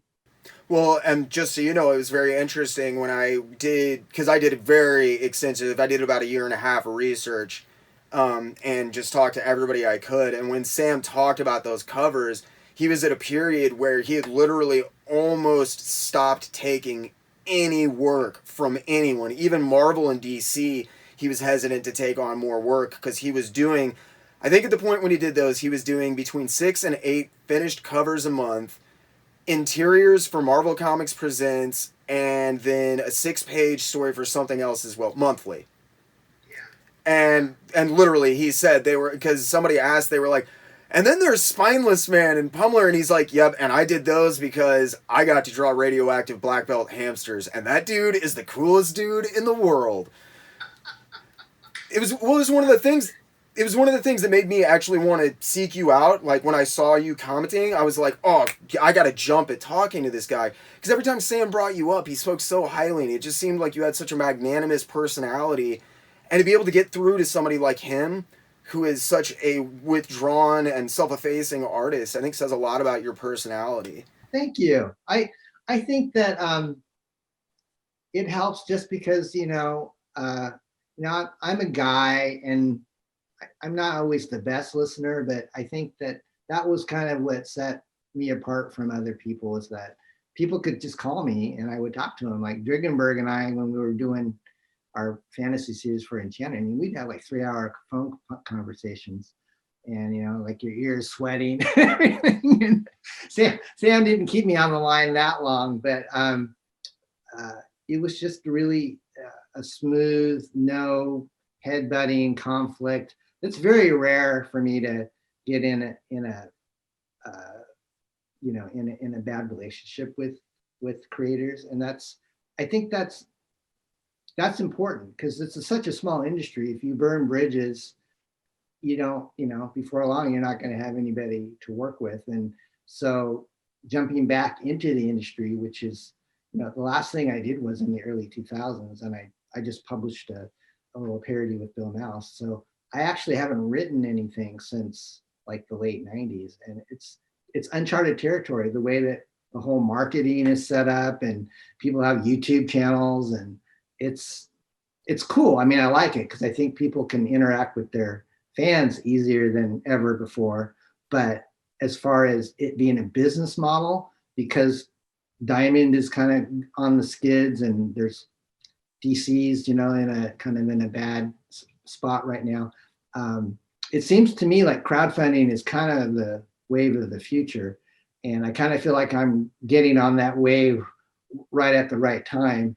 And I'm blessed in that it's not my only income, because I'm a real estate broker, and I've been a real estate broker for over 22 years, and I do well with it. So that's the nice thing about getting into it as a more mature person, is that I've got the budget. I'm not on a shoestring.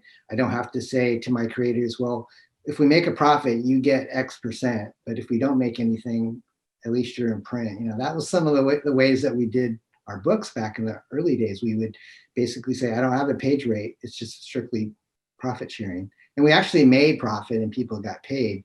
But there were some books that you'd solicit and you wouldn't get enough orders, and you just have to say, sorry, we're not going to print this book. And so you kind of learn the hard way. But, some of those books did really well, and some of them, just kind of broke even. Some of them took a loss. But for the most part, most of our books, were done on a shoestring budget. And so we're kind of like the trauma of comics, making these, I can see you as a very Lloyd Kaufman guy, man. He seems like the most lovable dude in the world. He just gets along with everybody. Everybody loves Lloyd Kaufman, Yeah.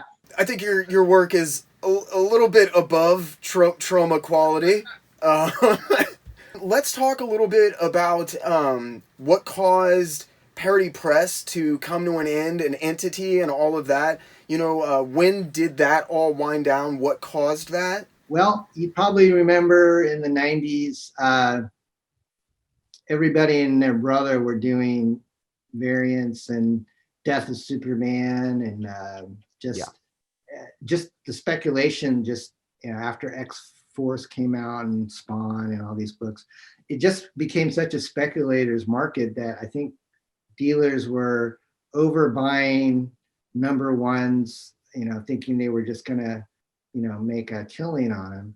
And I think they overbought and there was too much product, and I have to take responsibility because I was one of those publishers that was, selling 30,000 copies of a book, and that's a lot. I mean, and if you triple that, and you've got other publishers doing the same thing, it doesn't take too long for the writing on the wall to see that how long can you sustain this? How long are collectors going to be able to pay and keep this mentality up of buying multiple copies of the same issue? And so I think kind of greed crept into the business, and in the 90s we just started to see our sales start to kind of decline. And I think that, coupled with card shops kind of having a baseball strike that kind of hit at the same time, I heard that a lot of shops kind of closed up in the mid 90s. And so when I saw distributors folding, leaving us with unpaid bills, we went down from maybe like 9 distributors down to like 3 in a year.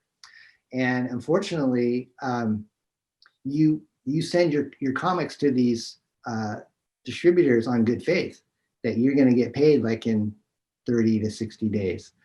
But unfortunately, when you sent your comic books to these 9 distributors and 6 of them fold and you don't get paid for what you sent them, it becomes a domino effect. And so we couldn't pay our printers. And, we had to go through a bankruptcy in the 90s. And so I had to figure out how to reinvent myself outside of comics.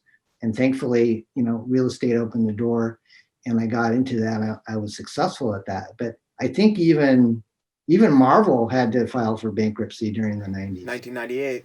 Yeah. So it wasn't just me, because, I didn't know what I was doing, but obviously it was affecting everybody.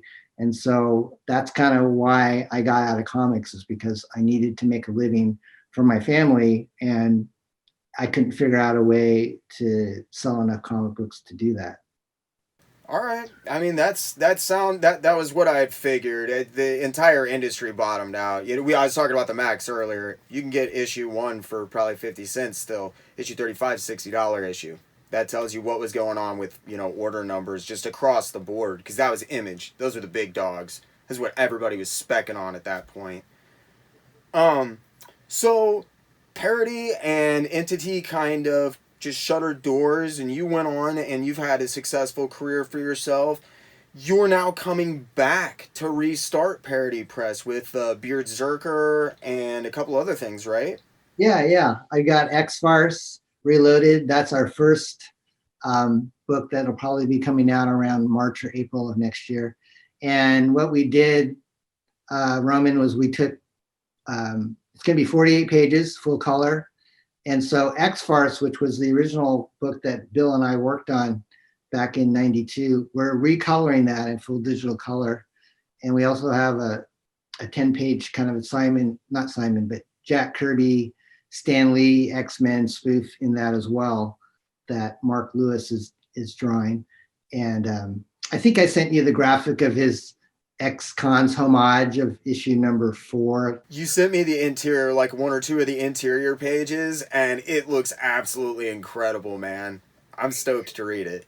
Yeah, that one is, I grew up kind of collecting the old X-Men, and somewhere I have not been able to find this, but I got Jack Kirby to sign like issue number 2 at a convention.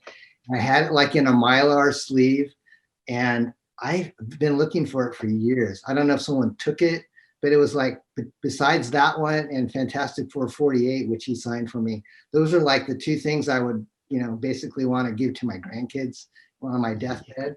And I cannot find them anywhere. And I've moved like 3 or 4 times, and somewhere I'm hoping in my stacks of comics, those are there, because they were like my babies. But I actually got to meet Kirby at one of these creation cons, and he was super cool and signed, those 2 books. But long story short, I love Kirby. I grew up, I love Machine Man. I loved his stuff with DC, Commandy, Fantastic Four, all those things. But X-Men, is dear to me. I always liked the X-Men. So we just thought, let's bring back X-Farce. And so it's going to be about 70% previously released material, but that was never in color. That will be colored. And then the other 30% will be new material. So we've got guys that are spoofing the new latest like House of X storyline that Marvel's doing. And we also have the New Mutants, which I think I sent you a copy of the cover. And so it's fun because we're just basically taking 7 different X-Men spoofs and putting them all in one 48-page book. And so that's the thing that we're in pre-launch on Indiegogo right now. So if you go to xfarce.com, you can go to the pre-launch page. And when we eventually launch, if you go to xfarce.com, you can learn how you can support the project. So I'm hoping that we'll release it, the actual campaign in December of this year.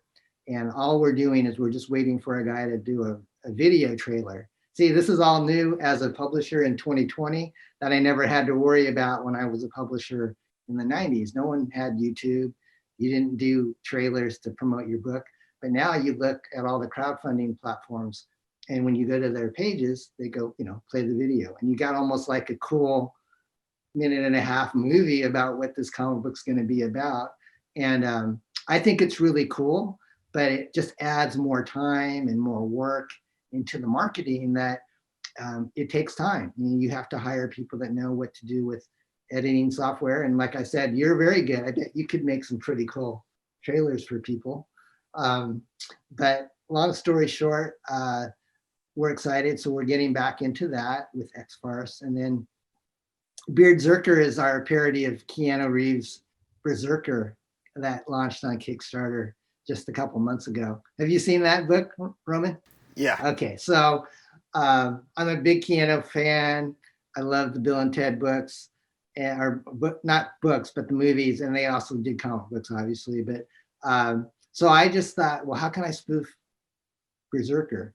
And so we're bringing back Beardzerker, which is basically what if Ted from Bill and Ted went into suspended animation for like 35 years, woke up in today's world, but had the body of like a warrior, but still the mind and vernacular of a 16-year-old. So he's basically going to be a valley dude, but he's thrust into 2020 where we've got all these different myriads of things going on and has to figure out what to do. And I know you're a big music guy. I've kind of seen your Facebook page and that you're a musician, right? Oh yeah, yeah. Okay, I'm gonna have to check out your Bandcamp page, but I'm a huge music fan. I love rock and progressive, and I grew up listening to a lot of new wave and punk and stuff. But anyways, Berserker is kind of a heavy metal hero, so his power comes from the rock gods, and his weapon is actually a guitar that's also an axe, and it's got sharp blades on it, and he calls it the Shredder. So whenever he needs power, he calls on the rock gods like Eddie Van Halen and Slash and ZZ Top to give him the power to slay whatever enemy is in his path. So it's kind of got that weird vibe to it. It's got a lot of heavy metal and music references to it. And did you ever read Boris the Bear when you were young? Oh yeah, yeah. So you know how Boris kind of laid waste to all the funny animals. Oh yeah. So in Beardzerker, he's going to lay waste to all the millennial musicians that people don't like. So you're going to see all sorts of people that people like now kind of get filleted by a Beardzerker. So it's going to be it's a little violent. It'll be fun. That'll be a full color book also coming out hopefully first quarter of next year. And Bill Mouse will be drawing that one as well. Awesome. And for everybody who's watching, there will be links in the description below for all of the different projects that we're discussing and all of that kind of stuff. You'll be able to go down there and easily click through and check out and read about this stuff and support it and, you know, sign up if you'd like. Thank you. Thanks, Uncle. Oh yeah, absolutely, man. So let's you mentioned Megaton, and for me, Megaton is one of those absolutely magical little tiny, it was like an oasis. You know, Eric Larson first popped up there. I know that at this point everybody really poo-poos on, you know, Liefeld. That guy revolutionized comic books. He, you know, I mean, love him or hate him, X-Force #1 was one of the pivotal moments in modern comic history. You can't argue that. You just look at the sales and he should be right there, you know, with Jim Lee. Those guys all came from Megaton, and Megaton seemed to be run by people who were very much of your mindset of freedom and very that had a very strong attachment and affinity to fans and fanzines and underground publications, which is something you've brought up repeatedly. That just makes me smile to no end, because those are absolutely overlooked. I don't know why people don't seek out what their favorite artists wanted to do before Marvel and DC started constraining them. Can you talk a little bit about your involvement with Megaton? And I can. I'm excited. I've actually never spoken about that until now. I'm proud to be in Megaton Vet, and so what happened on that one, Roman, is that Ken Meyer, who was the guy that drew our Parody press covers, he he was sending his stuff out to everybody that was doing fanzines back in the day, and he said, "Hey Don, I got my artwork. An editor for Megaton likes my artwork, and he wants me to do a superhero story for him with my character called Feral." And Feral was kind of like he was kind of like a troubled, almost kind of like a Batman Wolverine type of character that had PTSD from from the war. And so Ken said, "Yeah, will you write the story for Feral that's going to be in Megaton?" And I think it was in Megaton 4, if memory serves me right. But I wasn't familiar with what Megaton was until he told me. So I tried to reach out to Gary Carlson, who was the publisher and editor of Megaton, and he sent me some issues. So I actually have a few back issues of Megaton. And lo and behold, Eric was, I loved his early work in there. I think he was doing Vanguard and Dragon in the early issues of Megaton. And you could just tell he was very dynamic for his age, and he had a lot of Kirby, esque, like larger than life. That's kind of what Eric is known for. And strangely enough, I think I saw his work. He did a fanzine that I have a few issues of called Graphic Fantasy, which is like the very first issues of Savage Dragon. Yeah, Dragon. This is worth. Yeah. I think they're worth a lot because he had really low print runs, and you look at him and like the color registration on the covers is totally off. Yeah, man, those are. I have some Eric Larson Dragons because I was a fan of his. I think even before Megaton. So I think I saw maybe in Comics Buyer's Guide he was advertising, his little fanzine, and I sent off for it, and I have these issues. But then Eric and I kind of developed a kind of a pen pal correspondence, and I used to write a column for the Comic Buyer's Guide called Superheroes, SOOPER, and it was just like a couple, it was about this long of a column in the Buyer's Guide, and I would just riff and make funny satire jokes like, what if Joker did this, and would just kind of make these funny jokes. And so Eric actually did these little every issue of the Buyer's Guide that I did a column on would have a guest person doing my logo for superheroes. And Eric actually did a superheroes logo for me at the time. And then we wound up kind of being back in with Megaton, although I wasn't writing or collaborating with him. But in a roundabout way, I was hanging out in the same group with Eric and Rob and who else was in that? I think Angel Medina was a guy that... Angel Medina, yeah, he came in there. That was right as they were leaving. There was a lot of those guys who just ended. I mean, like, there were so many Image guys that were right there, guys that would go on to Marvel and DC in the next couple of months and just absolutely blow up by 1991. So we were just kind of like, Gary was kind of like the East Coast Entity, probably before Entity. He was finding these guys and doing these fanzines, and so he and I kind of had a lot of things to relate to. And so then Megaton, I think, kind of did its run for, I don't know, maybe less than 12 issues, and he didn't do it anymore. But then he was starting to do work with Image, doing a series called the Big Bang Comics. And so if you look up Image Big Bang, it's almost like Gary wanted to create this universe of like 1940s type heroes. And Mark Lewis, who's the ex-cons artist that I showed you some of his work, he actually did a lot of work for Gary because Gary could see Mark could replicate the look of the 40s comics better than anybody else. So when you look at the ex-cons number 4, I'm sorry, the ex-cons cover that we're doing for X-Farce, he did everything. I mean, the typography, the coloring, and he just nailed it. I mean, it looks like vintage Kirby, 1960s Kirby. And we even have a crispy version that we're going to be issuing that looks like it's been read, and it's going to have like stress marks on it and brown paper.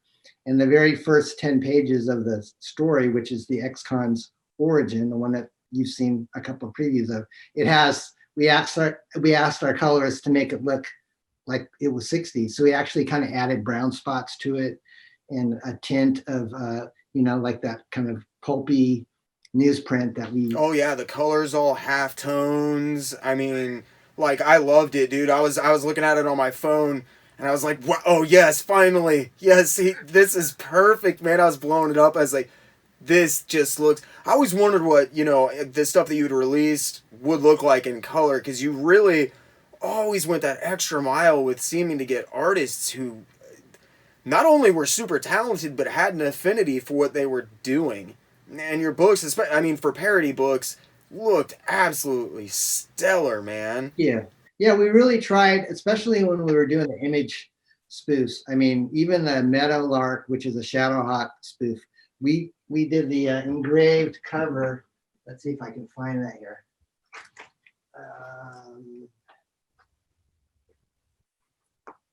Yeah.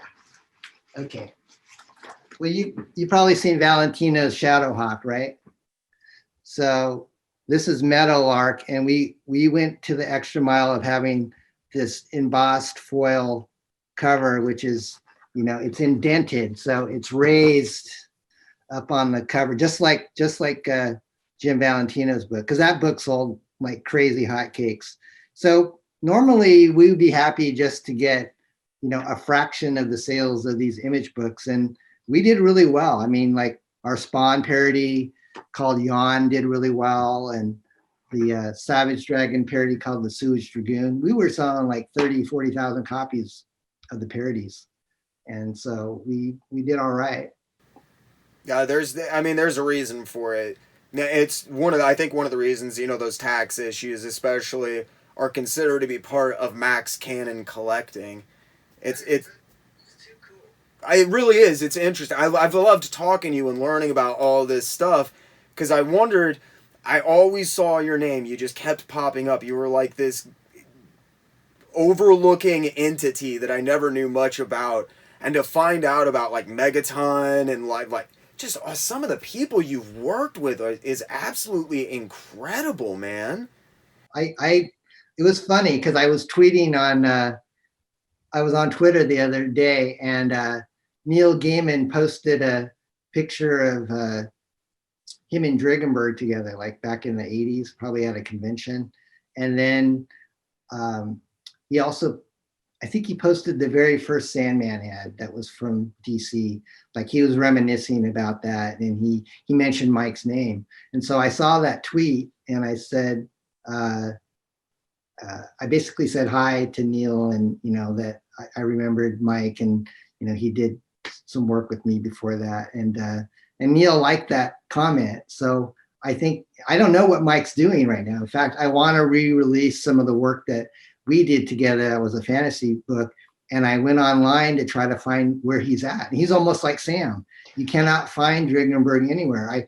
I looked up and paid, the find a person service on the internet, and you pay, and you're supposed to get some valid leads. So I sent letters to both addresses that they said he could be at, and they were both returned to me. And I'm going, how do I get a hold of Dringenberg? He's very reclusive. He's really talented. I think people see him, and I think he's doing like Tolkien covers and stuff and painted stuff. And I have no idea where he's at. And I would like to get in touch with him to see if he wants to contribute to the next project, which is a reprint of Enchanter, which is an Eclipse book that we both worked on. And it was only in black and white, but I would like to remaster that and put it in color. Kind of depends on how our first two books do, but Enchanter was like a overlooked gem. If you looked at Enchanter, you would see Mike Dringenberg like at about 20 years old, and you just go, this guy's better than guys that are twice his age. And you could just tell he was going to go places. And so when he and Sam and Neil got together to do Sandman, I just said, wow, I know this guy. That's cool. But it's awesome because Sam was instrumental in calling Mike in. He actually was the guy who brought Mike in on the project. And I'd always wondered, exactly how they kept intersecting at one point or another in their career. And it's interesting, when talking to you, it sounds like their first intersection where they probably first actually glued was on Radioactive, which is really interesting. It's so many lasting relationships came out of those early magazines, man. Yeah, it is really wild. I think meeting Sam led to meeting Mike. I mean, Mike was another guy like Ken Meyer. He knew that I was doing publishing and sent me copies of their work. I mean, that's the way people did it back then. You would basically get these submissions from people. Some of it would be really bad, and then some of it, every once in a while, you get this jewel, and then you go, I gotta work with this guy. And so that's the way the business was back then. We didn't email, pieces. We didn't have a website. We just did things the old-fashioned way. And to produce that many books, without all the digital things that we have now, we were working long hours. It was, my wife and I were burning the midnight oil, and we actually brought in our own pre-press equipment into our own office, which was in our house. So we actually had these pre-press machines that would print the film from the digital file to run for color separation. So we had this one room in our house that smelled like developer and toner, and I'd have to take out hazardous waste every once in a while. So we did that to cut costs, because back in the day, if you were doing a 4-color book, you'd have to pay for color separations. And so you would send your finished digital file to a person that had a color separation machine, and that would add a lot to your budget. I mean, to have to pay for color separations.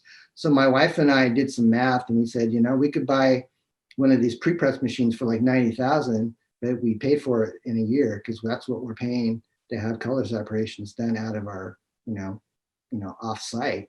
So we were learning how to do all the pre-press and blueprints, and we actually did that even after the comic book business folded. We were actually doing pre-press work for not so much comic book people, but just, regular printers in general need that service, or publishers need that service. So we were doing stuff for magazines, and that's why we eventually left our office for Entity and Parody Press, started in Northern California. And then my wife and I moved to the East Coast, to Virginia, because that's where Bill Mouse lived. And we just kind of wanted a change of pace. And that's where most of the distributors were. So that's when we moved to the East Coast for about 4 years and published. And then the market kind of took a dive. And then we found out that our pre-press services could be used by somebody back in Northern California, where we were from. So we moved back to Eureka, and that's where I've been ever since. I've only lived in Virginia, or that's the only other place I've ever lived, is over, closer to Bill Mouse. And so we kind of had Entity Comics West Coast and Entity Comics, East Coast for a little while. So we've hit a little bit on Entity. Can we go into a little bit about detail about how Entity evolved? It sounds kind of like it Parody Press kind of allowed you to explore your more serious interest in superheroes and stuff. Can you talk just a little bit about Entity and tell us, what was going on with Entity? I know Zen obviously was probably the big thing for you guys, especially when you started, but I remember Entity for a few other things as well. Oh, cool. Yeah, I think not to be content, and just to see how it would go. We just thought, we kind of got this parody thing down, but we know that there's this whole new market for superheroes that other publishers are kind of getting into, and they're doing really well. People like Image and Valiant and so forth. And to be honest, Roman, it's fun to do parodies, but you're pretty much one and done. After you've done one, you just kind of move on to the next popular thing. And it's kind of funny. I think I've said this online on a couple of shows before. Some people say, "Hey, did you ever get into any trouble? Did anyone ever kind of call you out for parodying their stuff?" And I said, the only cease and desist letter we ever got was for Pummeler from Marvel, because we did Pummeler, and then we did Pummeler 2099, and then we were going to do a one that never got published that had a Sam Kieth cover called Pummeler versus Sergeant USA, which was going to be Pummeler versus Captain America, or Punisher versus Captain America in a parody version. But we didn't get enough orders for that. But somewhere in the Parody Press books and Entity books, you can probably see an ad for that cover that Sam did, but it never saw publication other than in the ads itself. But we got a cease and desist from Marvel, so we kind of pulled the plug on that because we didn't want to get into legal trouble with them. But that was the only time that anybody ever said we didn't approve of you doing a parody. So anyway, segueing back into Entity, we thought, well, this Zen opportunity came into our lap, and we knew it was an established character. And so we thought that's less risky because people are familiar with it. He's got a toy line, he's got a video game, and basically we could kind of partner with an established character. So we took it on, and it did great. I mean, we did so many Zen books, probably 50 different Zens over the years. And I'm still friends with Steve Stern, who's the creator of Zen. We had a really good run. We started with black and white, and then we eventually went into color with Zen. And at that time, our numbers were good. And so we started to expand. So we did, like Aster was the one I was telling you that Leinel Francis Yu and Cat Studios went on. And then, we kind of took new artists that had ideas, and they would either give us like a 3-issue miniseries or a one-shot, and we try them out. So nothing really endured or caught fire, I think, as much as Zen and probably Nira X Cyber Angel, which is another character that Bill Mouse was she was a supporting character in Zen, but then she kind of took on a life of her own when all the bad girls kind of came into play in the 90s. You had like Razor and Cinder and Helena, Nira X, so it's almost like this bad girl explosion was what everybody wanted to collect. And so Nira actually is still going to this day. Bill still has the rights to Nira X, and I think he just finished the Kickstarter with her, and he made his budget, and so he's still doing that. But Entity was kind of our brother and sister company to Parody Press. We never really did anything between the two, but it was just kind of our foray into doing more serious commercial books, and probably one of the other titles that people didn't, maybe you saw it, but we got the license to do Stargate. We were the very first publisher for the Stargate movie, which came out like in '96.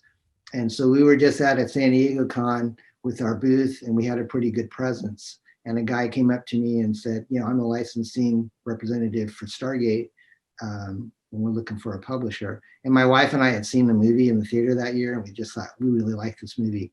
So we got the rights to do the movie adaptation, and then we did a few miniseries and spin-offs of Stargate. And then our license expired, and we kind of closed up shop in the 90s, late 90s. But then Stargate went off to, I think Dynamite has the license for Stargate now, but that's a good TV series. I don't know if you like Stargate, but yeah, no, I used to watch that and Earth Final Conflict and a couple other things back to back. Yeah, awesome. So yeah, I'm a big sci-fi geek too. I love Star Trek and Star Wars, and obviously the cheesy movies we were talking about, like Phantasm. Oh man, Phantasm is like that's like a spiritual thing for me. I'm obsessed with Phantasm. One day I will meet Don Coscarelli and shake that man's hand. Yeah, that guy's he's a undeveloped, not undeveloped, but underrated. He really is, man. I mean, I think people like to take things at face value. Phantasm looks cheesy, but the further you look into that, the more you can tell there's so much love and attention and to detail that's put into that movie. You look at the soundtrack to that film, and it's one of the first ever, Malcolm Seagrave and Fred Morrow, they did that. That was one of the first ever fully electronic soundtracks done in America. Yeah. And that theme song is if you've seen that movie, it is as recognizable as the Halloween theme, and that's saying something. It really showed his attention to detail and how much he loved stuff, which is interesting because I see all of that translated directly over into your stuff with like Parody Press, where even though it's fun and farcical and you really aren't poking fun at stuff, you had great art and there was just this love and appreciation of stuff, which makes Entity even more interesting to me to see that was your segue of using that as kind of a stepping stone to trying to be more serious and say something inside of the industry. So that's a nice compliment. No, I think it's very intelligent. I think it goes back to you just kind of jumping off and doing something. Like you were like, I just thought you printed, 5,000 copies and then people paid you for them. And you were, you might have been wrong back then, but then 30 years later, where's that got you? You print 30,000 and people are picking them up. And I just think it's, a great testament to people who don't put in the time and effort and they don't think things are possible and they won't follow through on their dreams anymore, man. Thank you. Yeah, I'm pretty much dive head first and ask questions later guy. And sometimes I have this entrepreneurial spirit in me from the time I was a little kid, and I always wanted to just take chances. And sometimes you fall flat on your face, but you just got to get up and dust yourself off and try again. I mean, if I was crushed by those first rejection letters and decided I never wanted to pursue comics, I wouldn't be talking to you today. I actually used that as fuel. When I got the rejection letter from Mike Friedrich, he actually said, "What is this BS?" He wrote us back, and we got this, and it just like, we were just high school kids, and we felt like, man, this really sucks. He doesn't like our stuff, and we think we're great. And so rather than use that as a downer for our career, we just said, well, we're going to show this guy, almost like what Mike Allred did with DC, So, whatever doesn't kill you makes you stronger. So we just kept on pushing, and probably a couple hundred comic books later, here I am talking to you, and you still remember my stuff, and that makes me smile that you've collected. And I appreciate your support, because you put in hard-earned money, whether you bought issues back then or buying back issues now. And everybody that supported our books, we wouldn't be here unless they were they believed in us as well. Oh man, I remember getting the local store to order Radioactive Black Belt Hamsters, and the guy was looking at me because I read, a lot of like Dark Knight Returns and all this stuff that they really loved. But every once in a while, I'd get these books where they're like, "What the fuck is wrong with this kid?" And like they got him in, and I remember it was issue 6. It was that cover, and that Sam did where everything is just coming down. It is so dynamic and so beautiful. I remember the guy working the counter, Ryan, looking at me, and he nudged the guy Chaz next to him, and he was like, "I think the kid's onto something. We should order a few more of these." Wow. And you could see him flipping through. You got a good eye, man. I mean, you're younger than me, but we have the same. I mean, just you knowing who Nestor Redondo is, that's really impressive. I mean, I liked a lot of the obscure guys just as much as the commercial guys. And growing up, obviously John Byrne was huge, but did you like Michael Golden? Oh, if Mike, I would still worship that man if he wasn't such a jerk. Is he a jerk? I didn't know that he's a... Have you ever heard that? Not to get completely off the rails here, but like Michael Golden used to be one of my favorite illustrators, and I guess like he got basically bullied out of the industry. They don't want to hire him in the comics industry. I could not figure out why. Why does no one want to work with Michael Golden? Micronauts is one of those pivotal moments where like that series should be so trivial and so forgettable, and Michael Golden made that 30 years later, people are rapidly collecting that. They're talking about making it into a movie. That is for no other reason than Michael Golden's artwork, and I do not care what anyone says. So, like, Mike Golden, like, after he got bullied out of the industry, he relied essentially fully on commissions, and his commissions were expensive, man. Right around the internet, like blowing up with the forums, as everything moves out of news groups and all of this stuff, like Michael Golden starts getting a bunch of people that are complaining about him not getting commissions done. And I guess there was a coalition of about 6 dudes who got together and finally were like, they got a hold of his agent, and they were very nice for about 2 years of being like, "Look, man, we paid whatever it was, I think like $1,500, $2,000 for these pictures or whatever. We really would like an update. Oh, we're going to get it to you. Oh, we're going to get it to you. Oh, no, he just doesn't have time. He's doing this, blah, blah, blah, blah, blah." So these guys get together and they're like, "Look, we're going to either blast him online or we're going to get our stuff."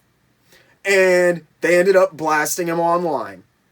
And Mike Golden, oh, dude. So Mike Golden, actually, the guy who like is considered the ringleader of all of this, sends him his picture, and it's a Doctor Strange commission, and his cape, and he's doing his hands and his magic, and he's got that crazy Michael Golden cape and all of this, and it says, "Patience is a virtue," in the actual commission to screw with this guy who's waited like 2 years, has records of like 60, 70 emails sent back and forth, all of this stuff. No. So the best part of it is this guy is looking at his art and he starts laughing, and he's like, "I realized after about 10 minutes of looking at the art, Michael Golden was so upset drawing this picture. It doesn't even say patience is a virtue. It says patience is a virtue. He forgot the fucking T in it, man." Like, that's how angry Michael Golden was when he was penciling, inking, everything that piece. And that apparently, him and Barry Windsor Smith are 2 guys that I just absolutely idolize, and that sums up their interactions with all of their fans. Barry, I think I sent him a fan letter, and he wrote me back, and he signed the letter, and I thought that was cool. But I never bought any artwork from him.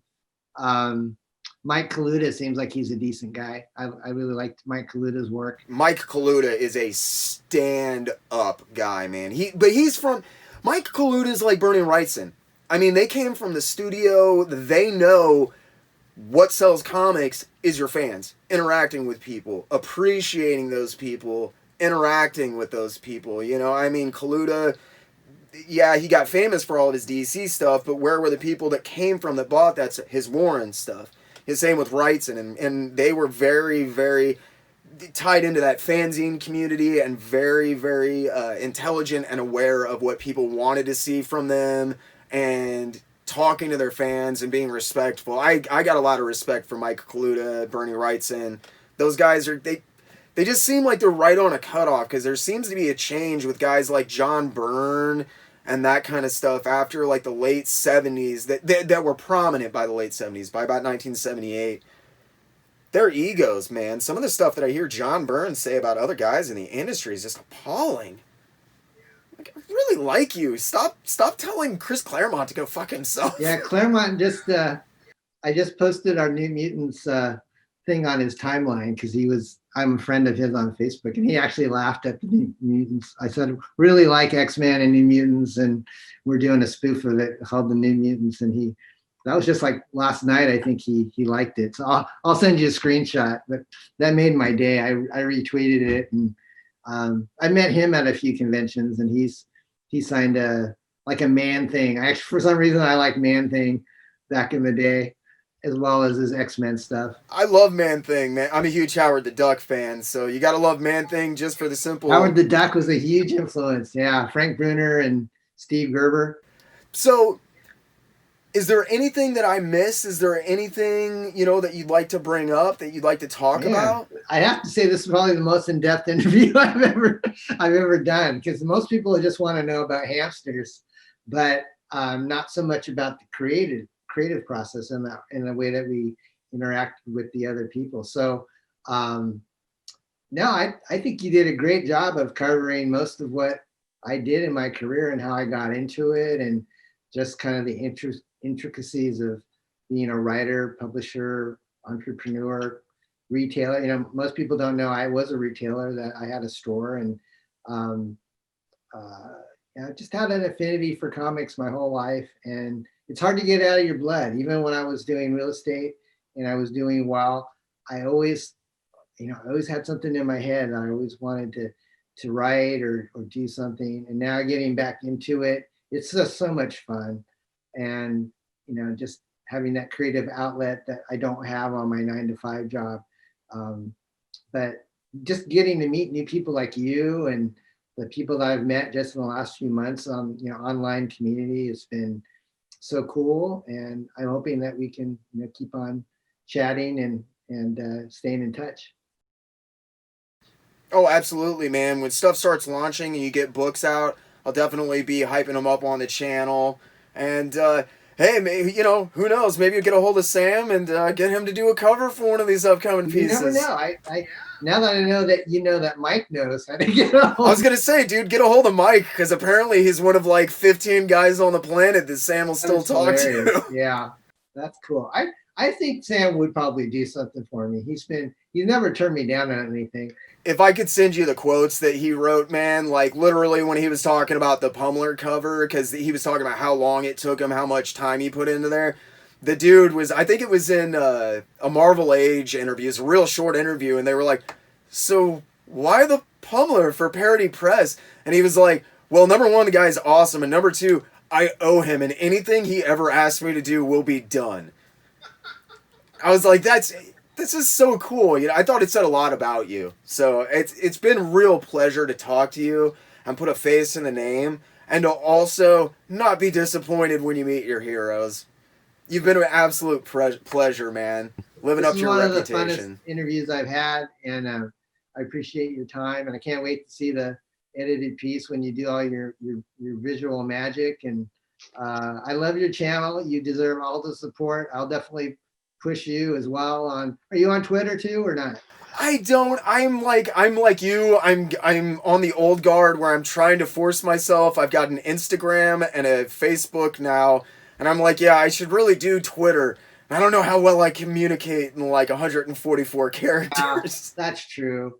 I mean, you seem to have done well just doing what you're doing on YouTube. So, whatever you're doing, you're growing your channel. And just the amount of views that you're getting is a testament to the quality. And you seem to have a real pulse on what fans want to know that other people aren't asking creators, because you had a lot of questions that I've never been asked before. And a lot of people probably didn't know my Megaton history or whatever with Leinel Francis Yu and all this stuff. So it's kind of cool just to relive that. And man, I really appreciate you doing the interview, and that's really the whole point of my channel, is to look at the things that other people don't necessarily think have a bearing on the situation, but the more you pay attention is 99% of what's going on. And what's one of the most interesting thing for me, the more I learn about the comics industry, and I was always aware of it, is that you're kind of looking at a glacier type situation where it's like 20% is above the surface and then 80% is down there in the water, you know? That's what's going on. And looking at Parody Press and Entity, you know, Zen should have been one of those properties that was an absolute I mean, not to slam on it, but really looking just at the premise, like it should have been a joke. Same with Radioactive Black Belt Hamsters, but they really elevate themselves beyond this stuff, and your affinity for comic books and the history of things, because it seems like you're very well versed in that side of things as well. It's been an absolute pleasure to talk to you. I might have to just get a hold of you and have a chat with you about fanzines and the community and that kind of stuff back then, because I was too young for that. And I was too old. I just missed that little section of window of time there, and the interaction seems very cool. So I might have to get back a hold of you and talk to you more about that, because you kept bringing it up, and I'm like, man, you know so much about all of these awesome fanzine publications that I've heard about this much about, and there's no information about them online. Yeah, it's kind of a little niche that not a lot of people know about, but it's fun. I mean, there's, just like you said, it's a glacier of 20% and 80 of behind the scenes stuff and just meeting people. So yeah, I'd be happy to come back again, and maybe I can dig out those like graphic fantasies if I find them. And oh man, I'd love to see them, dude. All right. Well, hey man, it's fun. Uncle Jerk, I wish you the best and happy Thanksgiving. You too, man. Thank you so much for doing the interview, brother. Okay. Take care. Good night. Have a great night, dude.